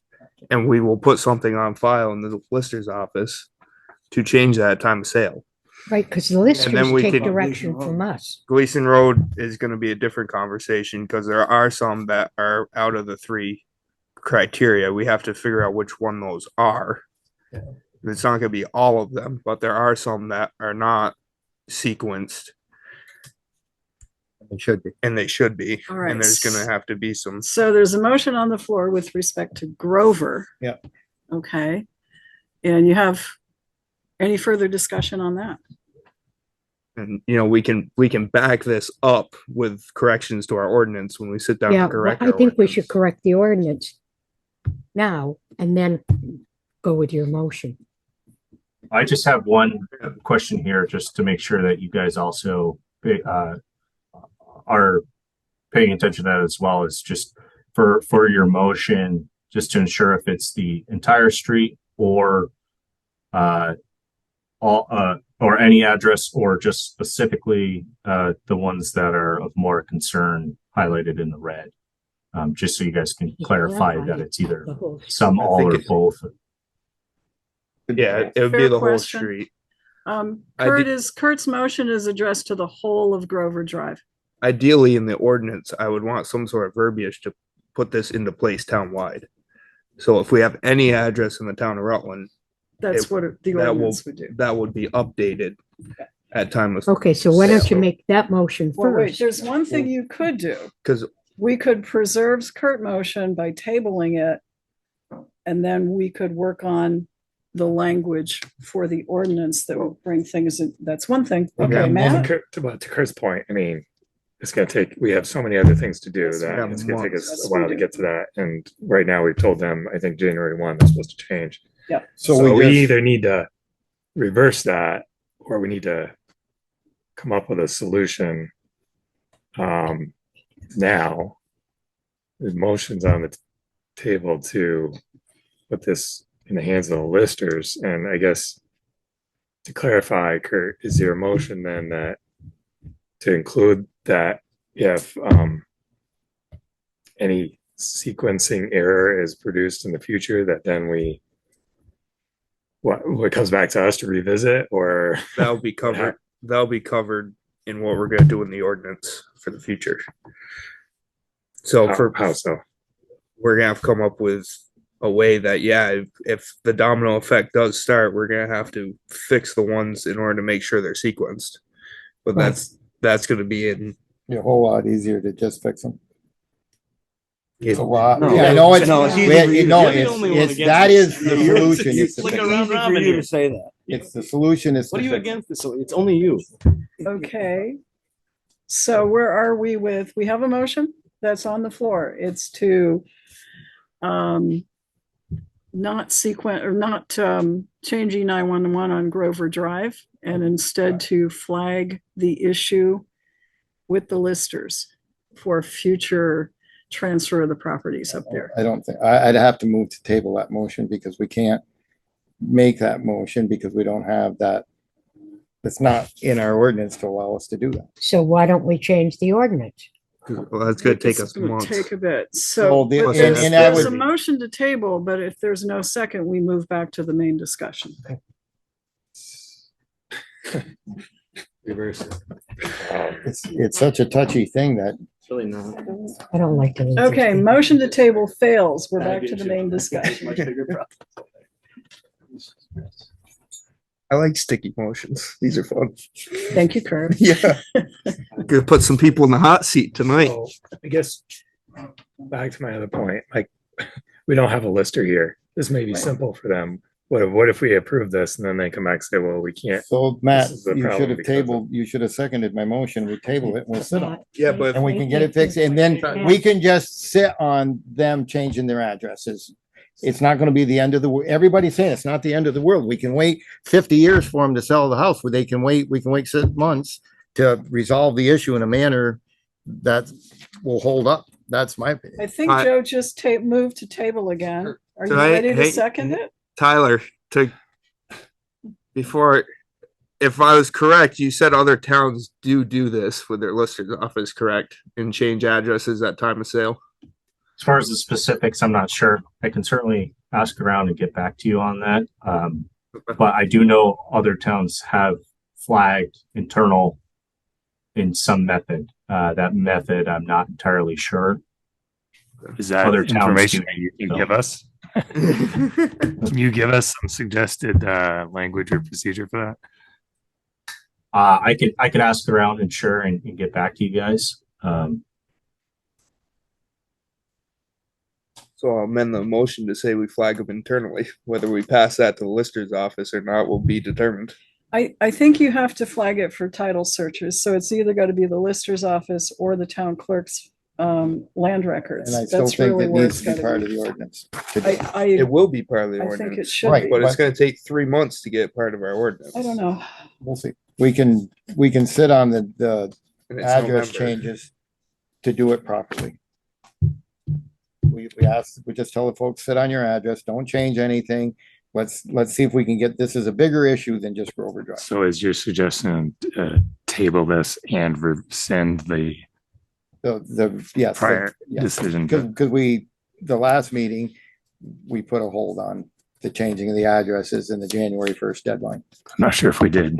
I'm not sure we can Minutes. combine. I thought we it, did, but I'm muddled. I just think we need to fix it one time, try to get a procedure in place that allows for these inconsistencies to be dealt with in a fair and equal manner for everybody in town and still try to stay in compliance with this system. So And the language in here has to say that if we flag these during, like we're gonna do, and a change in one address creates a non-sequential order, that other folks are gonna have to change to comply. So That has to be spelled out. maybe we'll have to figure out the procedure here, but Okay. I would agree with that direction because I think it will cut down the amount of time that we actually spend Right. So, in the so long run working on this. what I'm hearing is that Joe has moved to table again and he has another motion, if the motion to table is successful, So I will. that he would add about suspending something. Yes, we would Okay. suspend I don't know if it's a requirement or the notice to the Grover Drive residents of the change of address until we can fix these internal problems to try to alleviate some of the concerns they have right now. And Kurt's motion is a good motion. I just think that it's out of order to what we need to do first. Okay, so there's a motion to table and then I think there will be a motion after that. So let's do that. Motion to Kurt, motion to table Kurt's motion. Is there a second to it? I'll second it. Okay, Second. motion's made and seconded. All in favor of tabling Kurt's motion, please say aye. Aye. Aye. That's unanimous. Now, is there another motion? Because we have to deal with the letters that have gone out. We've got Grover and we've got Gleason. So where are we? Is there a motion to address those two? My motion would be to address the Grover Drive Okay, situation and to re-notify the neighbors that because of the confusion that this has caused, we are rescinding our request that the addresses be changed by January 1st. And they can stay with their addresses until we can come up So with. you're telling Gleason Road people they gotta change? we're doing one at a time. One at a time. One at a time. We're doing one at a So the time. present motion Is is that- to rescind the direction, send letters out to Grover Drive folks rescinding the direction to change addresses by January 1st, 2024. that's Is there a second to that motion? Second. Motion's made and seconded. Discussion. All in favor, please say aye. Aye. Aye. It's unanimous. Is there another motion?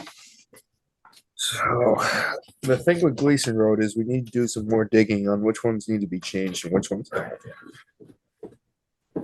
Yep. So there are some on Gleason Mary that are out of sequence. They are. Okay, There's and- maybe and- half a dozen. like, and they're mostly all on that north side. Yeah. They're the there's- odd numbers. There's a couple. There's a couple on the other side, but there's And this is because these don't meet the requirements of the three criteria. they need to be changed. They need to be changed. If they don't meet the three criteria, Yeah. they need What's to be the three? changed. Yeah, what side is it? The three criteria are there must be odd, even sequencing, odd on one side, even on the other. There must be sequencing along the road so that, and that includes both sides. And there can be no duplication of numbering. And so, And where the problem arises on Gleason Road is as you're coming down the road, on the right side, you have 665. And then across the road, we have 638, and then we have 630. I've saw it once, now I can't even find it. darn thing. 634 is behind it. For So yeah, some reason. their numbers aren't in sequence as to the way the driveways are. So if you were trying to find a driveway and you came to 635 and you'd gone and that came before the lower number, then you back up and go looking for the lower. We just got to make sure that sequencing is right. More towards Town Line Road that way rather think- I think you guys were 533. Five, So like your neighbor kitty corner across the street is 522, Right. which Right. is less than you guys. So as you come up the road, you'll see 533 on your mailbox and you'll think, crap, 522 is behind us. Behind us. So- That's where the sequencing, that's one of the three criteria that we need to stay in compliance with. So that's, and I think when we redo the ordinance, these three criteria will be included in the ordinance's guidelines. yeah. You're gonna research that more. So, yeah. research who needs to Yeah. change where. I mean, looking at it real quick, unfortunately, you guys may have to change. Yeah. But Yeah. the issue is to make sure that you don't drive by or don't get to an address when you're responding to a call. And I've been a firefighter for, I don't know, 7 years, and I've been to some addresses that are screwy like that. And you end it's a up- lot of confusion. Yeah. That's what we're trying to avoid. Because a 30-foot fire truck doesn't spin around in the middle of the road as easy. Yeah. You know? Well, if you guys make us change our address, are you gonna compensate us for all the costs and everything? No, No, No? no. Oh, That- come on. Well, the ordinance does say it's on you, so. Yeah. That's, Oh, okay. Yeah. Mm-hmm. do we do anything with Gleason tonight? Because the letters are out there. What's your pleasure with Gleason tonight? How do we put them on a holding pattern? Oh, How do you write Same that? way. I mean, How do you write that in legal I jargon? guess the question is, well, is there any that can stay the same? I mean, if there are, then I would preserve them, but I'm okay with Gleason Road if we just make sure that, it's the same thing. You got to make sure the numbers are in sequence. can we send this to a highway committee? We Huh? could, we, No, this is- we could suspend the Gleason letters because. We can still suspend have them to- all and just figure this out and come back to them and say, okay, this is what we got Got to to do. amend the Yeah, ordinance. so don't change Okay, anything. motion's been made Don't to change it. also suspend the Gleason. Okay. Okay. All Wait, right. wait, we're that's not my finished. question. We're not Okay. finished. We're Hang not on. finished. The motion's been made to suspend the Gleason Road letters to pending re-review after we amend the ordinance. Second. Motion's been made and seconded. Any discussion on that? I think we've beat this to death I pretty think we well. probably have. All in favor of the motion, please say aye. Aye. Aye. Unanimous, so we're all That's done. good. All right, okay. We should be on this. Okay, But- yeah, Matt, you have a Thank you. question? I have a question that would be for Tyler and or Bill, perhaps. Yep. And I'm looking at our ordinance, bottom of page 2, and I don't know, I imagine this comes from the state guidance, but I don't know. Where it's talking about how to do the measurement. And I wonder if this has something to do with how this got messed up in the first place. 'Cause it says that you're gonna measure, it's based upon distance from the starting point of the road to the center of the driveway or entrance from the road to the structure if possible. Well, it seems to me that could create a couple of very different answers depending on where you decided to stop measuring. If I'm understanding that correctly. Yeah, that's probably where some of these came from. So if there's, so what I think that the entrance to the structure, if I'm not mistaken, could be a sidewalk. So you have a house and you have a walkway to the front door and then your driveway is 20, 30 feet beyond it. So that would be the difference. The main thing I think that is referring to is what we call a city style addressing rather than a rural or suburban style. That's more like just your where there's no downtown drive. Rutland, where it's based off the front door location that's like right off the street. So like if there's a sidewalk or, you know, you have a downtown building in Rutland that's got, 20 businesses, you're not going to assign one address. You're going to have 20 addresses based off the door. That can also apply based on our standards to corner lots as well. If Okay. say they have a front door and a sidewalk off of one street, but a driveway off of another street. You have to pick one, right? The Green Mountain Plaza is kind of an example of that. Okay. Because there's not a driveway to every store. Right. It's the walk-up location to the store is the address for the store. So we can't really we can't wipe that part of the ordinance out. No. But, It does apply. but it applies to certain structures, but not to all. So maybe we put something in there that in the clarify. like the rural setting would be driveway and stick, you just set one, it's the driveway to the house, wherever that driveway is. Because you could have, like Tyler said, you could have a intersection, 2 roads. Hypothetically, McKinley Avenue and Grove Street. And the house is sitting right on the corner of the lot right there.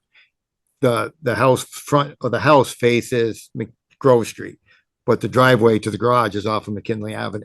So So we which have to one, either which one do or. you use? Yeah, yeah. So if we said in Rutland Town in the rural setting, it's going to be the driveway, then that house's address would be 27 McKinley Avenue. So. Yeah, and that's- we have guidance. In 2022, we changed and adopted some rules that were approved by our board on our most recent addressing standards update. There's now official guidance on how to deal with corner lots, where you should have the majority of the methodology of, off of the street. So it includes things like where's the front door face? Is there a sidewalk? Is there a walkway from the house to the sidewalk? What street would a responder stop on? For example, would a fire truck or police truck or car, would they park on Route 4 or would they go down the side street to where the driveway is? They wouldn't So- want to impede major traffic if they didn't need. I think so. I was just gonna ask him to send it. Tyler, is this, what Mr. Goulet was referring to earlier, the E911 board additional standards? Is that what you're referring to? The addressing standards, yes, as long as it's got the Addressing. September 2022 edition on there, that would be the most recent. Would you please send a link to Bill Sweet so that he can send it on to us and we can see Sure. that document? Because I think that also contains the 3 standards that we were just talking about, and I'd like to Correct. incorporate. I would also mention part of the rules additions that we did in there. There were some tweaks. One of them, we got permission from 3 towns, and we added for guidance for other towns to review. But the 3 towns are Cambridge, Burlington, and blanking on the third one. But we've added their ordinances into our standards as guidance for other towns to review. Okay. Those three towns had recently undergone ordinance changes to sort of make it fall in line and make it more consistent. We So may I not might use also Burlington, suggest but Cambridge might be useful. Might be useful. Yeah, Burlington's my pass. Okay. Anything else for Tyler? Other than thank you. Very big thank you Thanks. from all of us. We appreciate your guidance on this. So Yeah, quite the storm, but I'm glad you guys weathered it. Feel free to message Bill any sort of questions that come up. I do appreciate your guys' time and Bill's time. He's been doing great and getting us the updates we need, and so I do appreciate the time. So thank you guys. Okay, thank you. Have a good rest of your evening. Yeah, you too. Take care. Thanks. Okay. So who wants to tackle the ordinance revision?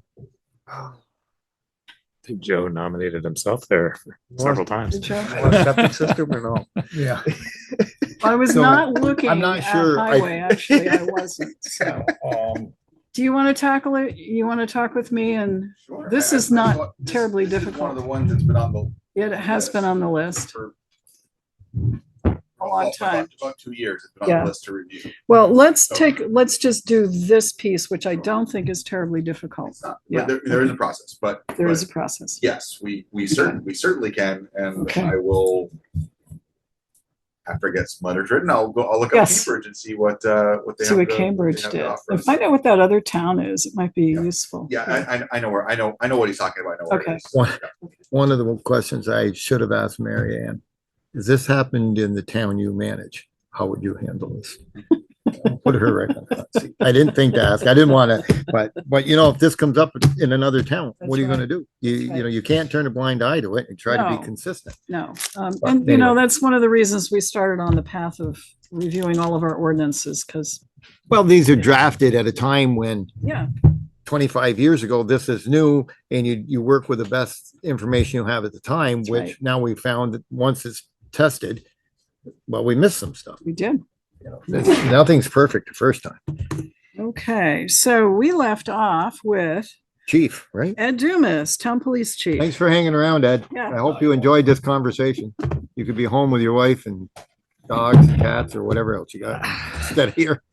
He doesn't have goats anymore. We tried that once. Yes. They're good for paying my bills because they eat hay pretty good.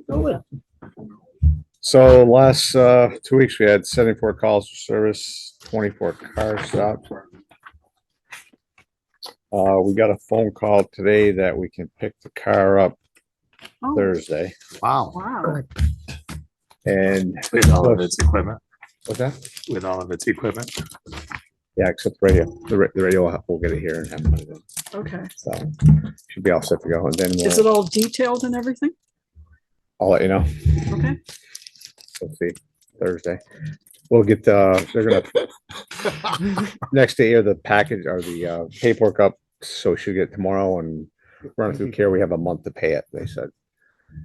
I gotta Okay. figure out how to get a temporary plate, maybe go online and do something or whatever, because I know. Oh, the DMV DMV shut down. When? When Yeah. are they? DMV is shutting down. 'cause Down they're for what, upgrade, week. a computer this is system upgrade? all You- over, so Yeah, you can't register vehicles, you can't I renew, I your- can't do don't anything think online. it's just yet, so see if you can catch them before that happens. I got orange triangle. Just right on the back of that thing. I got one too. What, from the car? Yeah, for Like example. anybody else you do, take the plate off the other one, and put it on. Yeah, yeah. Grab Who's a- gonna, you know, Grab a piece of it's paper funny. and a crayon, write it, stick it in the back window. Who's gonna? That's what everybody else does. Yeah. Okay, Chief, what else you got? I'm Uh, glad your cruiser's coming. Who's gonna get it? Ted and I'll pick it up. Where is it? They'll meet us in somewhere near Worcester, Mass. Wow. It's right now down towards the Cape. We don't want to drive that far. As long as it's not in Springfield, because you wouldn't, Yeah, you might go down and not find it. yes. That's what anybody else would do. Take. the plate off. Sorry, I missed, I had a trial sprung on me in the last minute. So we didn't get a police. We need to reschedule Yeah. that to go over the budget. Yeah. Yeah. A couple of little information, little bits of information I'll share with you this, with the, police. Okay. First, so. What happened on Lincoln Avenue? Somebody clipped that pole? Police and that. Lincoln last night. Clippable, they hit the company. guide wire and the pole broke in at least 2 or 3 places. A lot of stuff on that pole. A lot of stuff. They hit the guide wire. That was Yeah, expensive. and rip it off, and it's processed for DUI and waste. Driving on a sidewalk with. How about the one on the East Pittsford Road that hit 3 feet in the air? She must have been going like a bat out of hell. I don't know when was that? Was that? Saturday. Yes. Saturday, yeah, I think it was. Was it Saturday? That was Saturday Green morning. Mountain Power was still there last night at 10:30. They were there at 6:30 when I was on my way up to see. Oh, them. there's a lot of stuff. Well, on that. my They little had 4 granddaughter trucks. Oh, yeah. saw it, Oh, like yeah. a That was great bad when they granddaughter. hit. Okay, She so said, do boy, we, Nene, that lady was going awful fast. do we have anything else of our town police chief? Keep up the good work. Just we need to do another. Yeah. And General what- fire alarm at Cortina. Anything new, We South speak. End wise, same old, same trend, Same same old, proportions. I think the 2nd of November, the mayor. Any has update, something Bill? going on. The mayor of Rutland. Oh, They just yeah. Have something going on. I've with heard of that. him, yeah. I might go to that. just to Okay. See what they have to say. Okay. Yeah, that'd be good. That'd be good. I was interested in that myself, but I got something else going on. So. Okay. Is that the all-day CLE? Rutland County Bar? Yeah, it's the day before that. The day night before, okay. Left my suntan gauge. All right, I think that's it. Thank you, Okay. chief. Thank you. Okay, let's see, John Paul Fagnant? He might. Doesn't look like He he's had on. gone to Burlington for a doctor's appointment. He wasn't sure he'd be back. He's probably back, but Okay, Bill Sweet, Town Administrative Assistant to the Select Board. that's where that is where that call is. His pager went off. Fire on Cortina. Yeah. We're waiting. I said, waiting for an update. It's the update. Do you need to go on that call, Ed? Yeah. Cortina. You can't shoot fire. General fire. You can't shoot fire. Yeah. Okay. What's he gonna do? Bill, what you got? Direct traffic, away from the scene. So, Alrighty. yeah, got a few things left to go over. All right. Well, we'll start with the grant agreement. So we have letter D in your packet is the grant agreement for JP sidewalk. Okay, This will put us over the 700. this may, depending upon how we, Are these federal funds or Yes, state? Yes. They are. But there's 2 grant agreements in here, both of which are federal funds. yeah, You're like that. We also have the emergency operations center grant for the building that's federal funds. I mean, I think we're gonna make it. I think I was thinking about it earlier today, and we almost maybe want to shift and try and spend all the grant money in 1 year. That we want to do it Then 2 we years in a do row, one audit. Right. rather than trying to avoid it, rather than just. Well, let's wait and see what Carrie But and the that's a auditor come up great with. recommendation for Yeah, the 'cause auditor. I but- wouldn't think the ARPA money would be considered a grant. The ones that we brought in and dedicated to ourselves, I really do have that question, but There's also the ARPA I don't know if they're still there or not, but we, the Regional Planning Commission ARPA person and VLCT had guidance too. So, but maybe between Andrew and those, they can. I would leave it in their It's a hands. great auditor 'cause question. We'll do what we Yep. ask. Okay, so item D is you will recall, we won a grant to do work on JP's sidewalks, as we call it. The award is $625,000. We have I believe 20% match for us. This is a fairly extensive contract, and is there any particular deadline for when we have to accept it? No. I mean, if we wanted to, I'm assuming you're saying if we want to send it to Kevin and see if he can get it back to us in That's 2 my weeks, question. that should be fine. Do we want to send it to Kevin? I think something that's extensive is probably in our best interest, because I'm not sure I could wade my way through. I it. think- Because my question on all of these things is when they get into all these details about these, I mean, who's ultimately in charge of making sure that they're followed? Well, yeah, The what? that's kind of the thing. I mean, if we want the money, you sign the piece of paper. Right. Like, So so then Kevin, you gotta Kevin follow. can say whatever he wants about it, but if you want the money, here it is. So on, Then, so It's whoever's just- administering it needs to actually understand it. Make and- sure that, So we get assigned a person from the state as a contact for questions and things like that. So we applied for this a while ago. We ended up, they said you can't have construction because you haven't done scoping. So we did scoping to get all the details worked out. So that's why we're able to get this grant. So if we accept it, then we can move on to start. And we're not going to construction like next year, like, because we're gonna have to go through easements and things like that they're gonna have to do that. So this is giving us access to the money to help cover those costs, and then we have to find an engineer. Like, we're gonna have to go out to bid. Like, there's still a few steps to go before we spend a big part of the money. Okay, but so does the state help us stay in compliance with all the requirements? There are reporting steps we have to go through. So just like there's another one here for MS4, like it's a little different one, but yeah, we have to have regular reporting steps. We have to report where we are, what we spent. We can, how often we can request reimbursement, things like that. So yeah, there's steps to go through, but done it before. So it's not complicated. It's just a bigger dollar number than we've done before. So This is the GEARS system.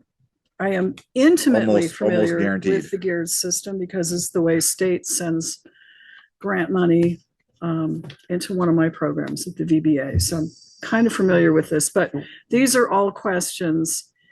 We're not going to attempt, I guess that's part of my question. We're not going to attempt to build this ourselves. We're going to go out to bid on this. Right. Yeah, okay. So our portion of this is $156,000. Yes. On top of the 625. So we can theoretically spend about $780,000 in design, easements, and construction. Right. Which I still choke on for a sidewalk, but yeah, whatever.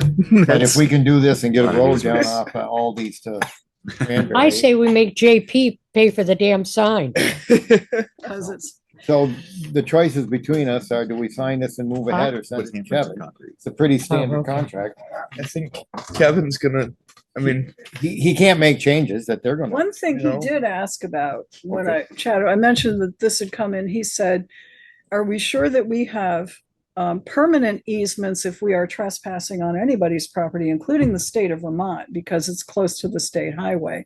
And secondly, do we have construction easements so that we don't run into the problem we did on Town Line Road? And I don't know the answer to that. I think that has to go in part of We the haven't got there yet. pre-engineering work. Yeah. Right, so the sidewalk is designed, if I'm not, or the layout more. The layout is Yeah. designed, yes. Yeah, so the signs here, there's a concept essentially. right, so we need to get somebody to actually come in and do the cut here, fill there, do We have whatever. to and- submit and- our and- last reimbursement request by December 31st of 2029. Wow. We got a minute. So we got some time. We have We some got time. some time. I don't know. I mean, so We don't have the easements yet to Kevin's quote, because we haven't got there. Right. And then once, We don't know what the easement area is Right. until we get, design. We have So the can we design. start, have the design. so would we pay for stuff out of our pocket, or can we start tapping into this? Or was that a question for? So we can typically request reimbursement as often as monthly. It's usually quarterly. Yeah. So we would spend $20,000 on easement, either securing, researching, whatever.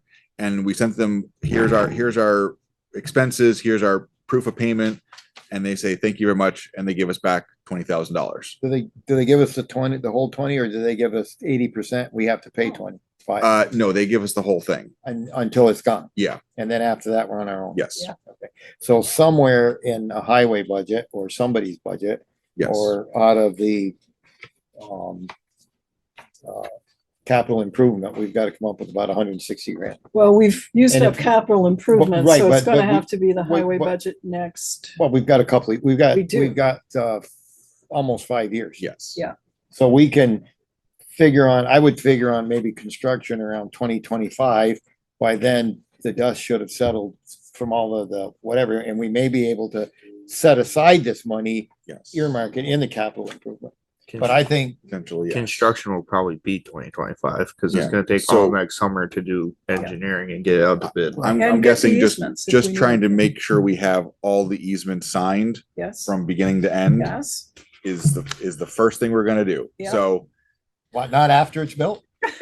I mean, we could try that approach again. I didn't do it the first time. Have you seen the letter C in the No, we haven't got to Um, it yet. I We'll haven't get read there. all of it. We'll get So, there. that's gonna be the thing. The scoping study like laid out all the widths and lengths, and so we have all that. So there's a lot of work that we've already Done. It's- got now in it's a- hand. So, the next thing is just gonna be is saying that yeah, we're ready to go, and then we can start to do the research and start to reach out to people. And most of the people that are in this area, and there's not a lot. First of all, it's not a lot. Like the state of Vermont. One, two, four there's landowners. four.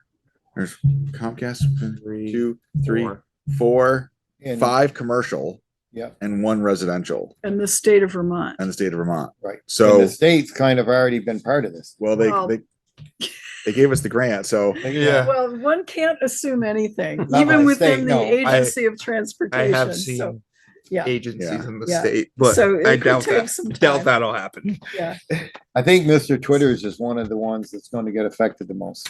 Yeah. yes, maybe. Yeah. And they're going to want compensation for about We- 4 or 5 feet. we don't know yet. We So don't know. that's Fence is going to be And a they're, little farther.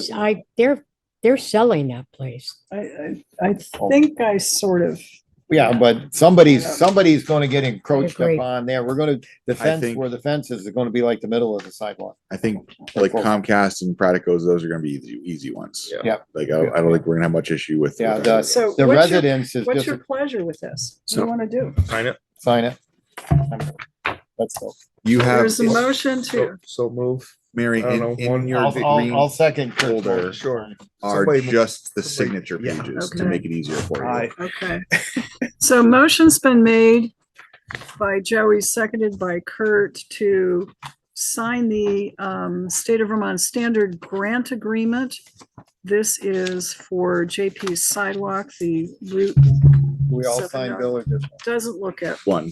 So what's your pleasure with respect to that? You sign it. Sorry. Is that part of your motion?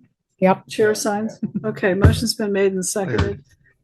All those in favor, please say aye. I Anyone opposed? Okay, want to see this bill. yep. It'll be nice. Still can't believe they gave us that much more. But I think. Well, whatever. we- but we- And and- 22-foot sidewalk from Aldi. We want a A multi-use a sidewalk. 60-foot wide sidewalk. 22 feet. That's all we need. We can Okay. set JP on the corner with a cup collecting Yeah. money. A the turnstile. It's sidewalk. going to be named after him and we're going to collect a Little toll toll. booth. There we Yeah. go. All right. no, we Okay. accepted federal funds. What you else can't have we collect got? bills. The next thing, so we've done, E was all the 911 things. There's a couple of notes. Yeah, so I'll ask Tyler also for an audit, a full audit of Gleason Road. Like he gave us a Grover Drive to give Yes, us the please. up and down. The Gleason Road does run into a sequencing problem, and it Yeah. just kind of run into itself. So we can work on that. And I'm sorry, Jared was talking to me, so I don't know what the letters are gonna say, but I got it recorded. So we're just holding off on any changes for the foreseeable future. Is that what we're just? On we decided? Gleason Road? Yeah. We're telling them it's suspended for the time being. Okay. We've got to work on the ordinance. No problem. Yeah. Great. I think we should, to that point, we should have something behind us a little better I agree. that says Yeah. why we're doing this. Yeah. Okay. And we found a shortcoming in our ordinance. Okay. F in your packet is the current list of appointments Oh. needing to be filled. So that's just an FYI. Otter Creek Communication District just got 10 million bucks. Tons of money. So if Tons we of want money. in on how the pot is distributed, like, for example, weren't we talking about doing something so people walking at Northwood would be able to communicate? Well, we have Wi-Fi at Northwood Okay, in a few buildings already. in the buildings. Buildings, Yeah. yes. That throughout the park would be a different project, Yes, but it would. And I think they're gonna be more focused on residential addresses, but those are two different things. We can certainly do both. But yes, having someone on that board would be a good idea. It would be nice. Does this conflict with your time? Yes. Okay. Yeah, 'Cause they meet it's- Wednesday evenings, and when they meet Wednesday evenings, and it's just Fire. yeah. All right. Yes. We know anybody who'd be willing to do this? Not yet. I've put it out there again. I did put it out online, and we've updated some things. I did post it here at the office again too. So Have choir. That's my therapy. You did just put it on Facebook. I did right? again. Yep. Okay, all Yeah. right. So maybe we hold on F to see, Yep. you know, fence viewers. It's just that's more of an Yeah, honorary okay. position than anything. Gotten But by without them, but I do want, if there's any money to come to the town in that communication district, we need somebody at the table just to make sure. Matt, you're hesitating. You don't Well, sing in choir. You know, a couple of weeks ago, you know, this has come up a couple times, and you know, consensus seemed to be we were covered in town. Yeah. So I'm sure they would have a good chuckle if all of a sudden somebody showed up. Well, there's that. So Yeah. if somebody's interested from absolutely, the posting, it'd be then great to absolutely. have someone there. So Okay. All right. we'll keep trying. G are copies of inspections from Division of Fire Safety. That just came to me. Be shut down for this. Oh, wow. Yeah. And the follow-up report. There was a follow-up, and if you notice on the follow-up report, there is a follow-up date already scheduled with them. Yeah. And I did correct with them, and I forget who was sent it to me, the address. They've got the address listed wrong twice. Both of the addresses are wrong. So they got cited on the follow-up. So what does that mean practically? Well, it looks like they got Consequence. actually was a fine. But this is the entirety of what they sent me. It wasn't stated and I missed it, was it? This is everything they sent me, so I don't know, but I thought there was Smoke something, detectors. Yeah. there was, it's quite a list. So I did I hear- assume it seems like Vision Fire Safety has now got the mouth here. So I mean, if they keep chasing this and it continues to be a problem, I presume at some point they're going to shut them down. They didn't when they were a hotel. JP tried to They shut have him had down. The state violations told him there no. from, eons. For as long as these folks have owned it. So yeah, They seem to work Longer. with them. They fine them. They pay the fine. They go back. Some of the same things are there. They're more in the spotlight, so they might do things better. Well, I don't know. we can keep getting the reports, and at Yeah. some point we can start saying, you need to do something more. because you won't let our health officer do it. they said, Matt, and the second one, the follow-up on number 1, it says a citation will be issued for this violation. Yeah. So I'm assuming that's all I saw. Yeah. And they might be So, more the likely. only thing to do referenced so something. far. I mean, what They aren't in your collecting any, experience, what kind of fine are we usually talking?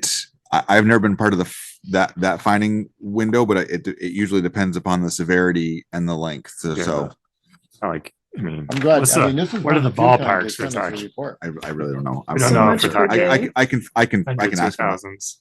It usually, well, for that's for doors, that it depends on how many. It probably is a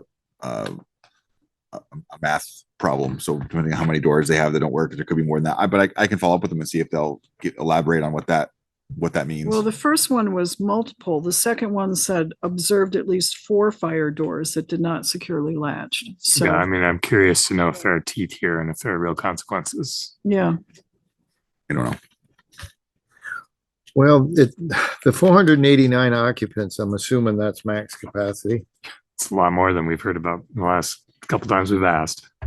There's 151 rooms. Yeah. That's saying 3 to 4 people per room. So max capacity, but I don't know if they have that many in there or if that's what the capacity of the hotel is and they have to list it as such. I think that's what That that would is. make more sense Yeah. because there there's really that many 151 people rooms in there. there? Yeah, it's That's 100, but that's what But says it's saying 151 with a occupants. capacity of 489. And they were renting out about 137. 7 to I'm trying 146. to remember how many rooms are actually in that place. Yeah. Well, what they're doing is Says right the here, ones they throw 151. throw out, That's what they're. they've been sending down to the mission. And we already said, no, no, Okay. one fella I mean, couldn't I'm even surprised walk they sent us straight. this report, but it might be because Well, we've created. it's public record at this point, right? It is, yep. So we're gonna start getting all of the public records we can get our hands on. The fact that they're not sending any tax dollars to the state of Vermont might Did you make see that the Division of Fire Safety more likely to shut them down. before? I've been a firm believer that they wouldn't shut them down as a hotel because of the Well, Sewer the backup. purchase and the meals and Oh, rooms tax. you're right, no longer in play. Yeah. Okay, thank you. We'll Okay, keep that's that watching that, all right? All right, the next thing, letter H, is a memorandum of agreement or understanding for our energy audit for here and the highway garage. Okay, this is one Barbara and the planning or the energy committee of the town kind of put us on track. We got Yes. the initial $4,000. We do have that, yep. The next step is to go for the audit. Yes. And that's what we're doing to see how we can better make this building and the town highway garage energy efficient. And I think we have to do this in order to get our hands on other grants Yes. that we may wish to get. Yes. Okay. Accurate. Is there any motion? Do we need to move to accept this? Is that what we're looking at? Yes, and authorize somebody to sign. So moved. Second. Motion's made and seconded Who to, are you authorizing to sign? yeah, okay. Motion's made and seconded. This is for the MERP Energy Audit Grant. Any discussion? If not, all in favor, please say aye. Aye. Any opposed? I'll vote aye too. Okay, I'm signing.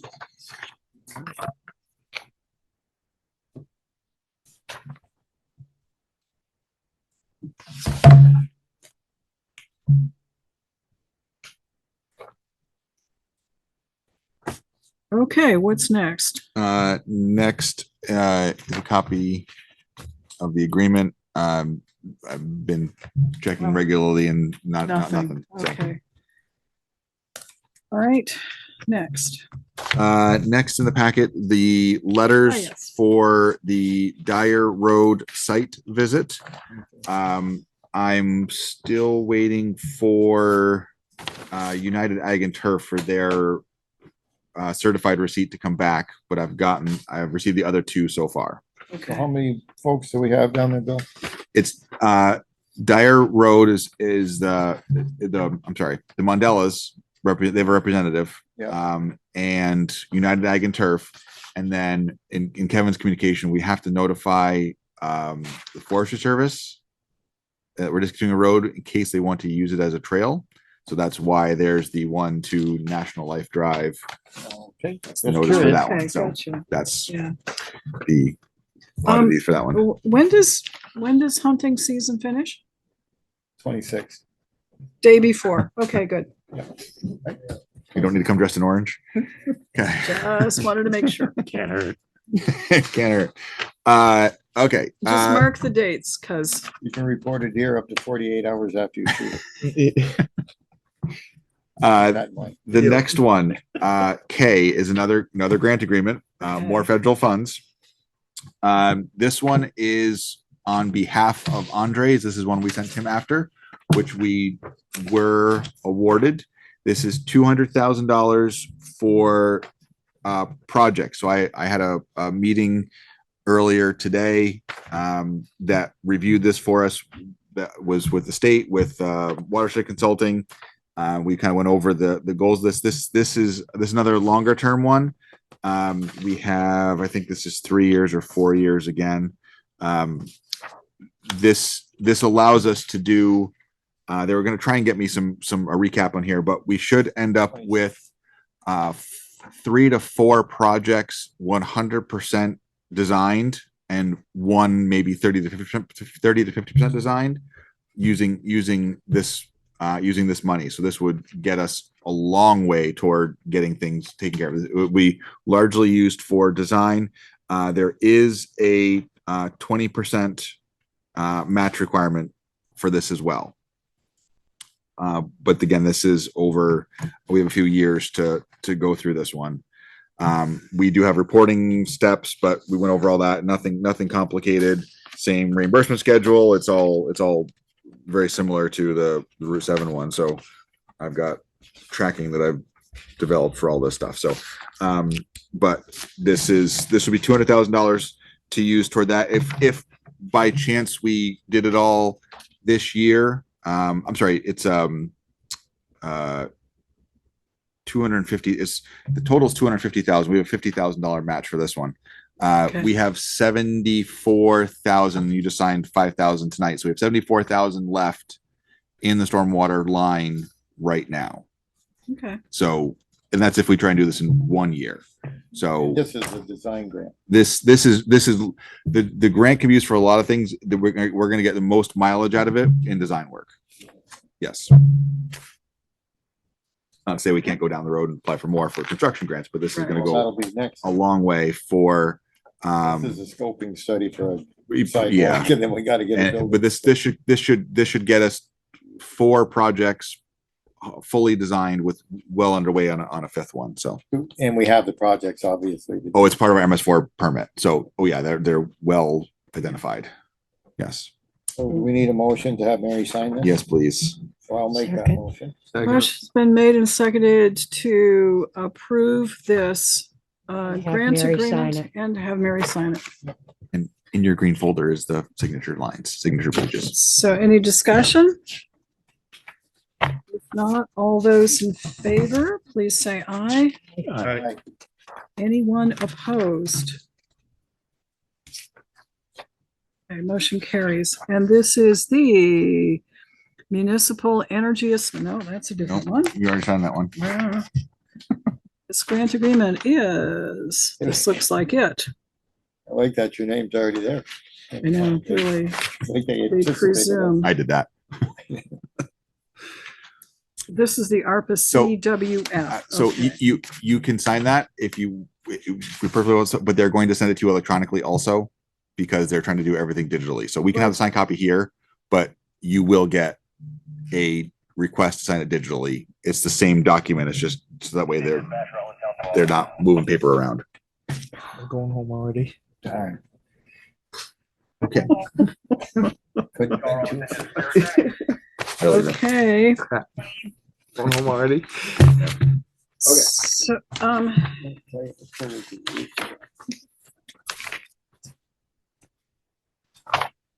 That should cover all the 3 things that were in that folder. which one is number 3? What's the front of the folder say? The green. You took all of the stuff off. The green folder. If you close I it. know, it's everything in the folder. All right, 3, MS4, Okay, that's the MS4. That's the one we just BGS MOU. building and general services. And I did that. Okay. And then didn't we? Yeah. Okay. Yeah. And the first one was Route 7 North. I don't do well when it's just the signature page. I gotta Okay. tell you, in the future, the whole thing would be. Okay. Just make one less copy I had to make of 25 Well, pages. So I'll it's turn okay. it back in, but. It's okay. No problem. Which one was it? That's the building general services for the energy audit. Oh. Okay, so, and there are the minutes and there are the other things. All right. Where is the soil testing agreement? Excellent question. I asked our clerk of the works and he has not provided it to me. Okay, here's the issue. We approved it last meeting, but we didn't have the hard document here for anyone to sign, and we didn't approve authorizing me to sign on behalf of the board. And we still don't have the document, and we need to get that. I think JP had it. He was going to bring it in. He's aware of the issue Yeah, and I have not seen the document. all right. Well, it's that soil testing is underway as we speak. So I think it would They be want to wise get paid, they better get it to to us. add me as the authorized signator when the Mm-hmm. thing shows up, if that's agreeable to you Move folks. to have Mary be the authorized signature person for the, soil, testing services. I can't think of the name of the company out of, New Hampshire. M&M? Is it on the? No, it's because he didn't give it to me. He just, M&W soil. M&W. There it yes, is. yes, yes. Okay. So that's, So motions made to authorize me to sign on this contract. We had pre-approved it last meeting, but this authorizes me to sign for the board. And the second. Seconded, any discussion? All in favor, please say aye. Aye. Motion carries unanimous. Okay. I'll try to get it for you. Okay. I don't know where it is. Okay. All right. A couple other things. Last Monday I had on your desks, and I know there was no information about it ahead of time. The VLCT coverage question. Oh, yeah. We are fine to leave. We are at 250 right now, and they can't tell us one way or the other, but they don't see any benefit. They said there's no actual benefit to going to the larger amount. I said, what benefit is there to the town to go a large amount? She's like, we don't have any. We just send you this information to because confuse they have you. to. Because they have to. well, So we're at 250. We can absolutely go to the higher amount, but the premium goes up. well, here's the premium doesn't go up much. The town of Rutland, any town has sovereign immunity unless we have insurance coverage for it. So if we go to the higher policy, then we're covered for up to $10 million worth of claims that otherwise would be blocked by sovereign immunity. I think that's how I understand it. So Do you want to? why would we want to put ourselves out there Yeah. and say, And that's why the League of Cities and Towns is being very careful because they insure us. Right. And they don't. They're just in this awkward they have to, position. yeah, because if we go up and somebody, then they can go after us for up to $10 million. So But if we don't do it, we'll just leave what that do alone. they get, 250? So Or none? I'm trying to parse this letter. I think maybe they're saying they set it at 250 because our workers would get workers' comp. So they don't need as much coverage. Perhaps. I Okay. think that may be what the point was. So then they're just saying, we're supposed to give you the option if you think you need more. And I suspect she's saying, you probably don't because they would be covered by workers' comp if they're hit by an uninsured motorist. So it isn't, it's limited only to, you're right, I think to this is to cover us underinsured against other- motorist coverage limit. So if It's- our people get hit by other people. Right. So, sorry, it wasn't as broad as all of that, but I think the sovereign immunity point is still in there. We'll just leave it how it is then. Seems like the easy way Not to do go here. anything? Received on record. Sure. I don't think there's any, I don't Anybody feel any burning desire to up I this? don't remember. Was there a part to sign? We had to sign one way or the other. I don't have it in It says front of me. that I'm sorry. they're asking us to direct them as to what we want. I think you do have to make a And so I choice. think we have to make a decision. Yeah. So That's right, right, right no with a signature There's a underneath it. particular type of Send it auto back. liability that provides its members. Most municipal bounds say it provides additional coverage limits that an injured employee can access. In addition to workers' compensation, because of that, the DC board director, the deputy board covered them. So this is for our people Yeah. to be able to recover in addition to workers' comp, 250,000 per occurrence. Since this reduction limit differs from the standard auto liability limit of 10 million per occurrence, as requested, each member direct is. So I think we have, if I read this right, the standard is 10 million. Yeah. If we want the lower 250, we have to direct them. Is that the way you read it or not? Their standard auto liability limit is 10, but they changed Since this reduction limit, this particular policy. They said they changed to 250 many years ago. So I presume we've been at 250 for many years. That's how I interpreted it. Yes. So then the question you asked them, right, was, does the $10 million get us anything?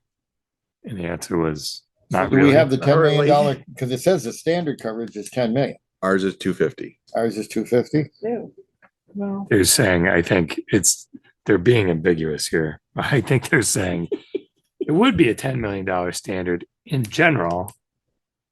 If we didn't lower it to If we 250. hadn't changed it, otherwise, for this particular reason. Send them back something else. We need better clarification before we can make a decision on this.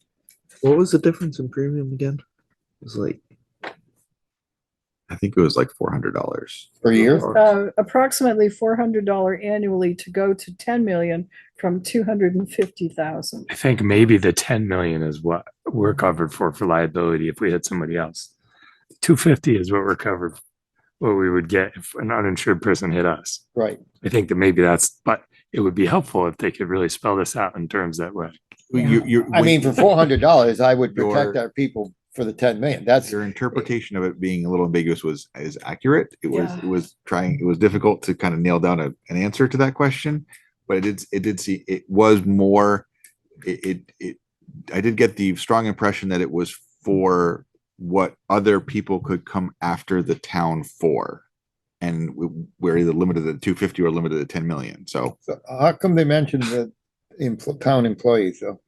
So I was wondering if you're out there working for the town. In highways, the guys in fire, they're the guys standing in harm's way and get hit by an uninsured motorist. The league, they'll get workers' comp because they're on duty, and then they could get up to 250 per occurrence. That's where we are. If we change and add the 400, our people would be covered for up to 10 million. And wouldn't that be better than having workers' comp, or does this trigger Or that some would be workers' in comp addition to issue that workers' we comp. don't? So I think you should just tell them It we says in don't. addition to workers' compensation, so in most municipality, it provides additional coverage limits that an injured employee can access in addition to workers' compensation.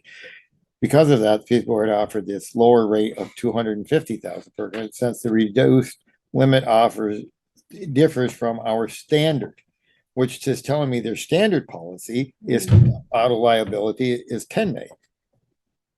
I mean, on my own personal, I think I have 1 million or 2 million for uninsured motorists or something like that. Yeah. But for $400 a year, if we're protecting our employees to a better level, if somebody got hurt. 250,000 is peanuts if it's a real severe. But that's in addition to whatever workers' comp would pay, so I don't know, but I don't think 400, if is the actual amount. That's what she told me. 400, and it Tell puts her to them put on it the in spot writing. because they're insuring us.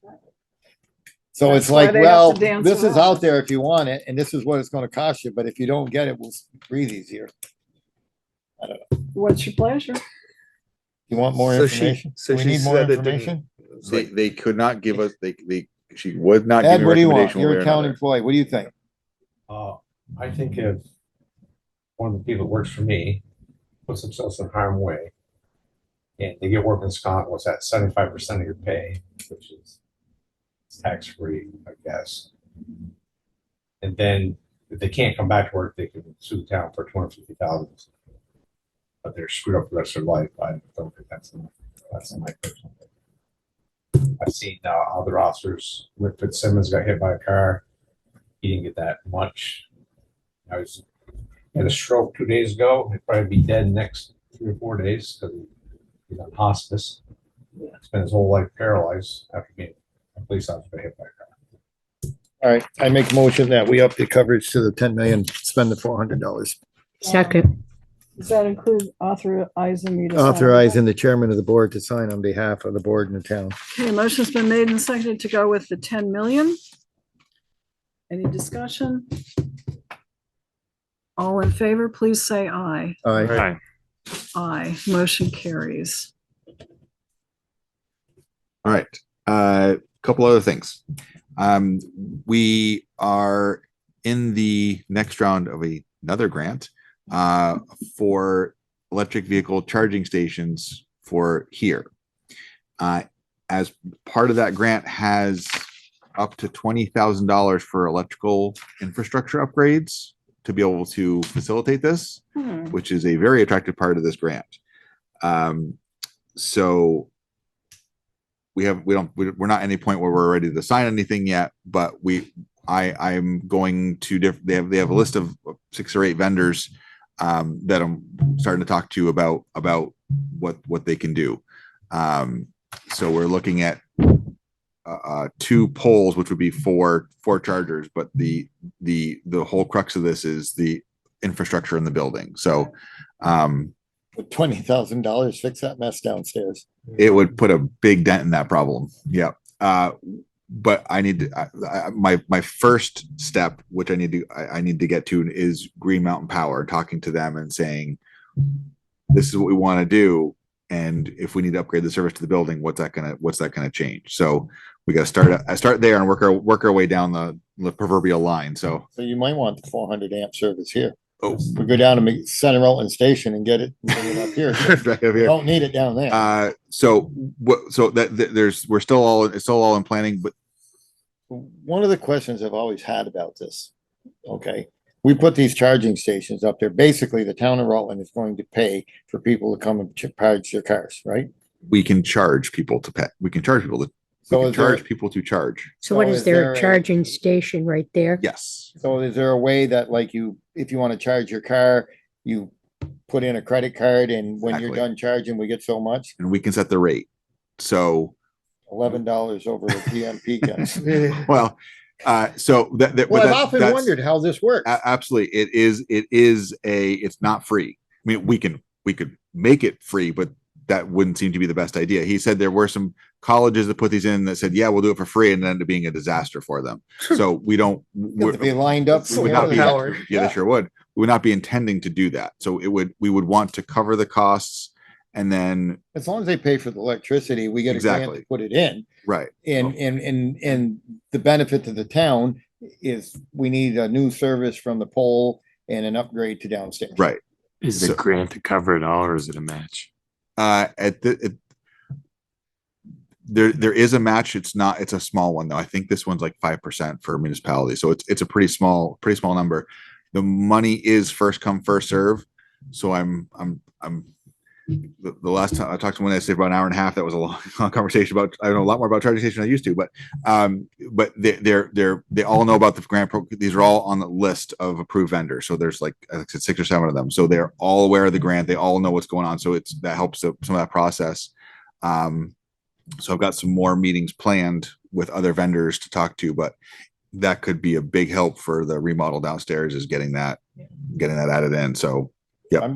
I think we should go, that was always my question. If we do this, we put in 4, there'll be 4 charging, have to determine where we're gonna put them. I'm thinking either side of the generator. There's 2 parking spaces either side of the generator, and that's Down in that corner. And eventually our police department's not going to be parked down there. Yeah. Ed will have his new Prius parked down there. Right. Charging. electric Tahoe. Prius Cruiser. So So we're do you need a vote or no, just you nothing right. This proceed is along? just with what you we're do? moving along right now. So Okay. we have been working with image setters and updates to the website. We have put a big one in place today for elected officials. The whole elected officials page is wonderful. It's all laid out better. And it looks great. Everybody's there. Everything's updated. It looks really, really good. And we're working on some individual pages as well. So we're doing well there. The last thing, the service road. VHB had us on the schedule, and then it started raining. So all of their people got pulled off to do fixing stuff. We are back on the schedule for very soon. They're gonna start working on this again. So Got the money. we have not forgotten about you. But Evan was very apologetic. But I said, we understand. I said, we're not looking for you to come to a meeting tomorrow and tell us it's ready. I said, we would kind of like to know where we're at. So that was it. So he said, but yeah, they just got pulled off by the state to do all the work on there. So, and so we're talking before about the amendment, the ordinance amendment process. So just when we vote on the ordinance, it's 60 days before it will take effect. So it's not a short So the process. letters suspending everything. is That's probably the a way to great- go for good now. There's too idea. much Yeah. up in the air here. We get it figured out Okay. and then go at this in a more Right? Organized, And on your chaotic manner. desks, the newest thing are the general budget sheets. They've all been updated. So usually the first thing we start with, we talked about earlier tonight, was the salary increases. So What's the salary increase? What, we haven't picked it and we gotta really do that before the other numbers So get has generated. anybody looked at what's out there? What? You know, I there's- didn't do what I Yeah. did last year, which is try to get a variety of Cost of living increase that the the Fed. social security is like 3%, 3.2. We haven't something like seen that. quite the influx this year. I mean, we could just go with a 3 or do we want to wait another? I mean, I think the sooner we establish that, that'll help the department The heads budget figure out process. what they want to do. Well, we could, say in 2 weeks, which is early November, isn't it? Yeah. Yeah. 7th we'll meet again. The 7th, then we will pick the number, but we've all got to pitch in and see what you've got out there for organizations that you know. I can do a little research like I did I last year. forgot where we got the information from last year. There were about 3 or 4 different sources. Don went straight with the Social Security increase, which was huge. Yeah. I looked at a couple of negotiated contracts. I think I looked at a couple of nonprofits, what they were doing, just so we would remain competitive. I don't know what the city's doing. You got any, Haven't heard yet. Okay, so that's all in the mix. And there's no one particular number. I think we have to kind of figure it out. You want me to put some numbers together like I did last year? Do you want to hold off until 2 weeks from now? I think that, so rec met earlier. And Yeah. they've got their budget pretty well underway. Mhm. Mike did a good job. Okay. That's the only other meeting that's been scheduled for budget Yeah, talks. police was on and then we had a conflict in time, so we took police off. We've got to go police, and Sharon and I, you need to do fire. You and I need to do fire. You and I need to Social what? Security is 3.2. Yeah, yeah. that's how fast you can find stuff if you want. 3.2 is Social Security increases. Last year, if I recall correctly, Social Security was playing catch up from. It was some like reasons, 9 right? So- something. It was Historically, huge. we've done 3 year after year after year.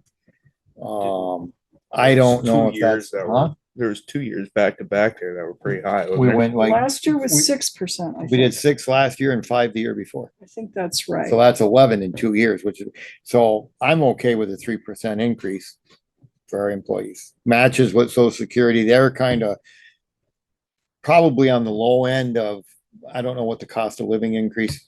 I don't know if I could find that. Yeah, we can bring it up next meeting. But I think All right. we do sooner. I think we're going to be in that 3 or 4. Somewhere in that. All right, well, next meeting or right now? Go next meeting. Next meeting. Do some Okay, do your research. homework, folks. And I'll do some too, so thank you. All right, that takes care of D. And that goes on for next meeting. E911, we did that. Cortina Inn, we have no contract. We've not had word from them. They've had the contract proposal as drafted by our attorney sent to them, I think Monday morning. Yeah, not yesterday. No, they've had it since last week. They've had it since last week, so, and we haven't heard. And we did put out a feeler this morning as well, just to see where we are. It's surprising that that's an agreement that was brokered in person with most of the details done in person. We don't know. What the heck It's they want. entirely possible, and I hope this is the case, that they are talking with counsel about it. With something like that, it should be reviewed by an attorney, so. We'll have an update for you. There's nothing we can do there. Not really. The Route 4 North grant agreement done, the MOU with the assessment services for Murph is done. The soil engineer contract, you've authorized me to sign when the contract shows up. MS4 grant agreement, we did. Vacancies, I guess that's just for information at this executive session. And I can make this really brief. That's one of them. Okay. So this would be pending litigation and possible property transfer. And I think I can do these real quick. So move. Motion's been made to go into executive session for those purposes. Any second? Second. And seconded. All in favor, please say aye. Aye. Aye. We're in executive session. And I don't mind. We are out of executive session. Is there a motion? Motion to adjourn. Motion's been made. Is there a second? Second. Motion's made and seconded. All in favor of adjourning, please say aye. Aye. Aye.